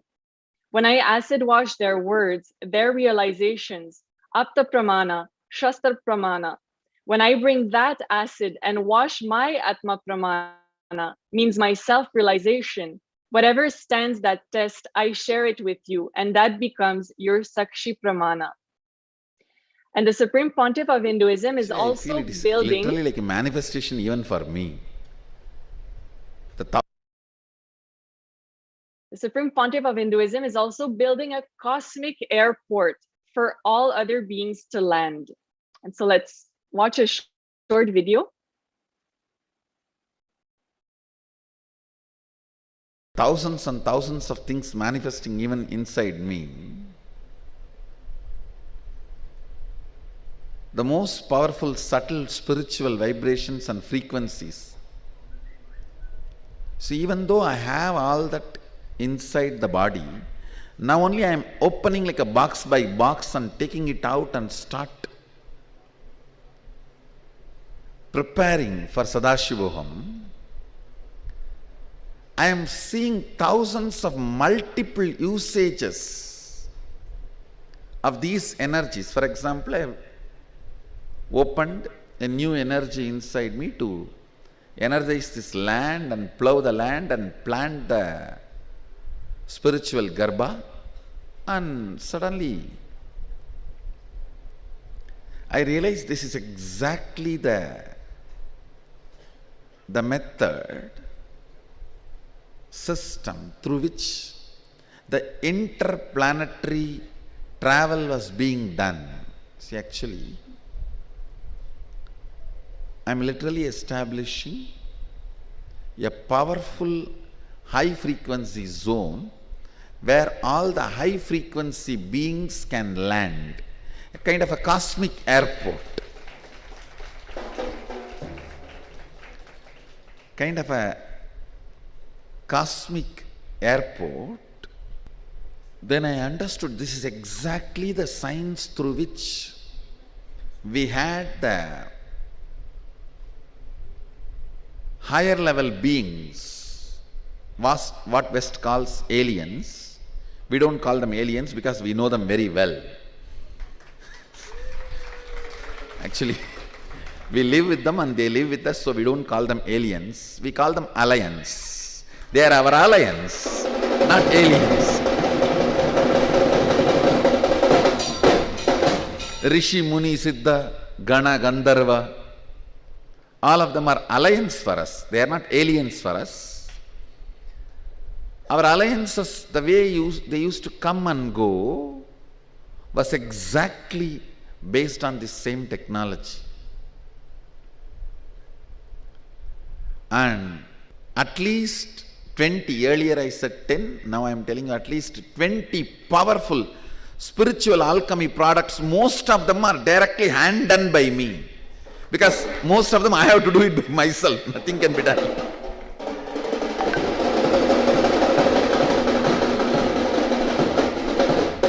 I had to just throw myself into the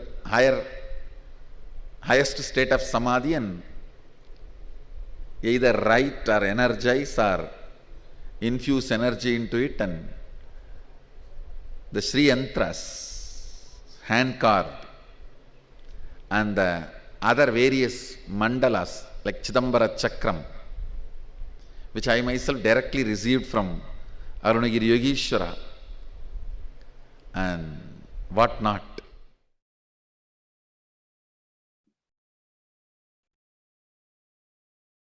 And the Supreme Pontiff of Hinduism was asked the following question during a live satsang discourse. The question was, Swamiji had mentioned that there are millions of planets out there with lives on them. Scientists have also said that there are at least 1 million planets in our Milky Way alone which supports life. And we also know that the universe is incredibly old. This raises the question that puzzles many scientists, philosophers, science fiction enthusiasts. It is called the Fermi paradox. How come that when so much alien life is out there, we have not seen any evidence of it? In all the time, at least, they must have found us. How come that didn't happen, or did they? It doesn't make sense. Can Swamiji explain?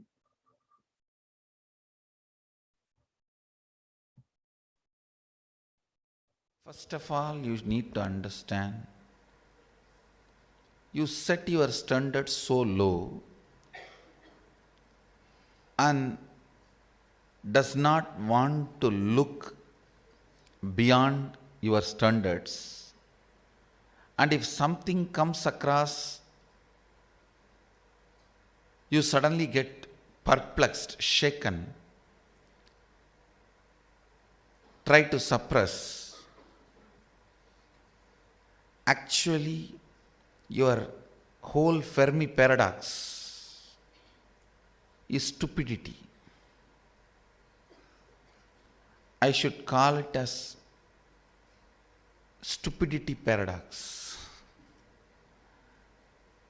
First of all, I want to tell you, There are millions of planets where life exists, and they are regularly visiting the planet Earth, communicating. Still, there are a lot of tribes communicate with aliens, even for their I should not use the word aliens, that is such an abusive word.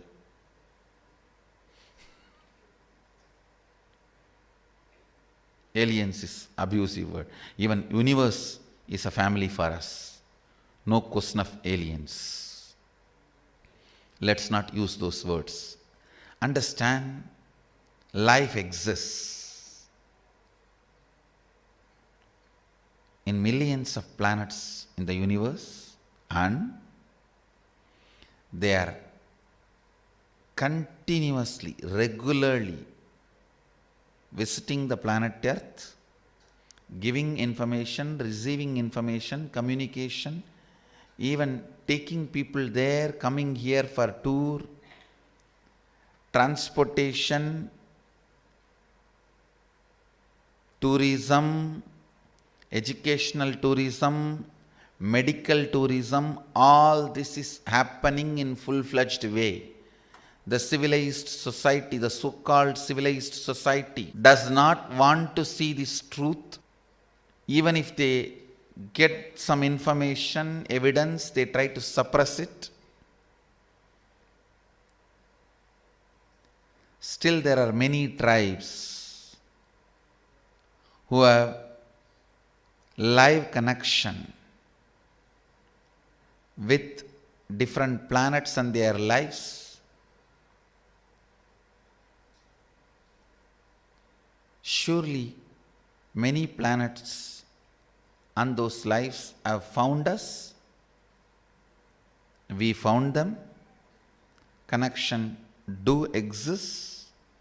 Maybe sooner or later we will discover tons of evidences, and I will also share from the Vedic tradition the knowledge, expertise we had in communication, travel, relationship with all the different lives in the different planets.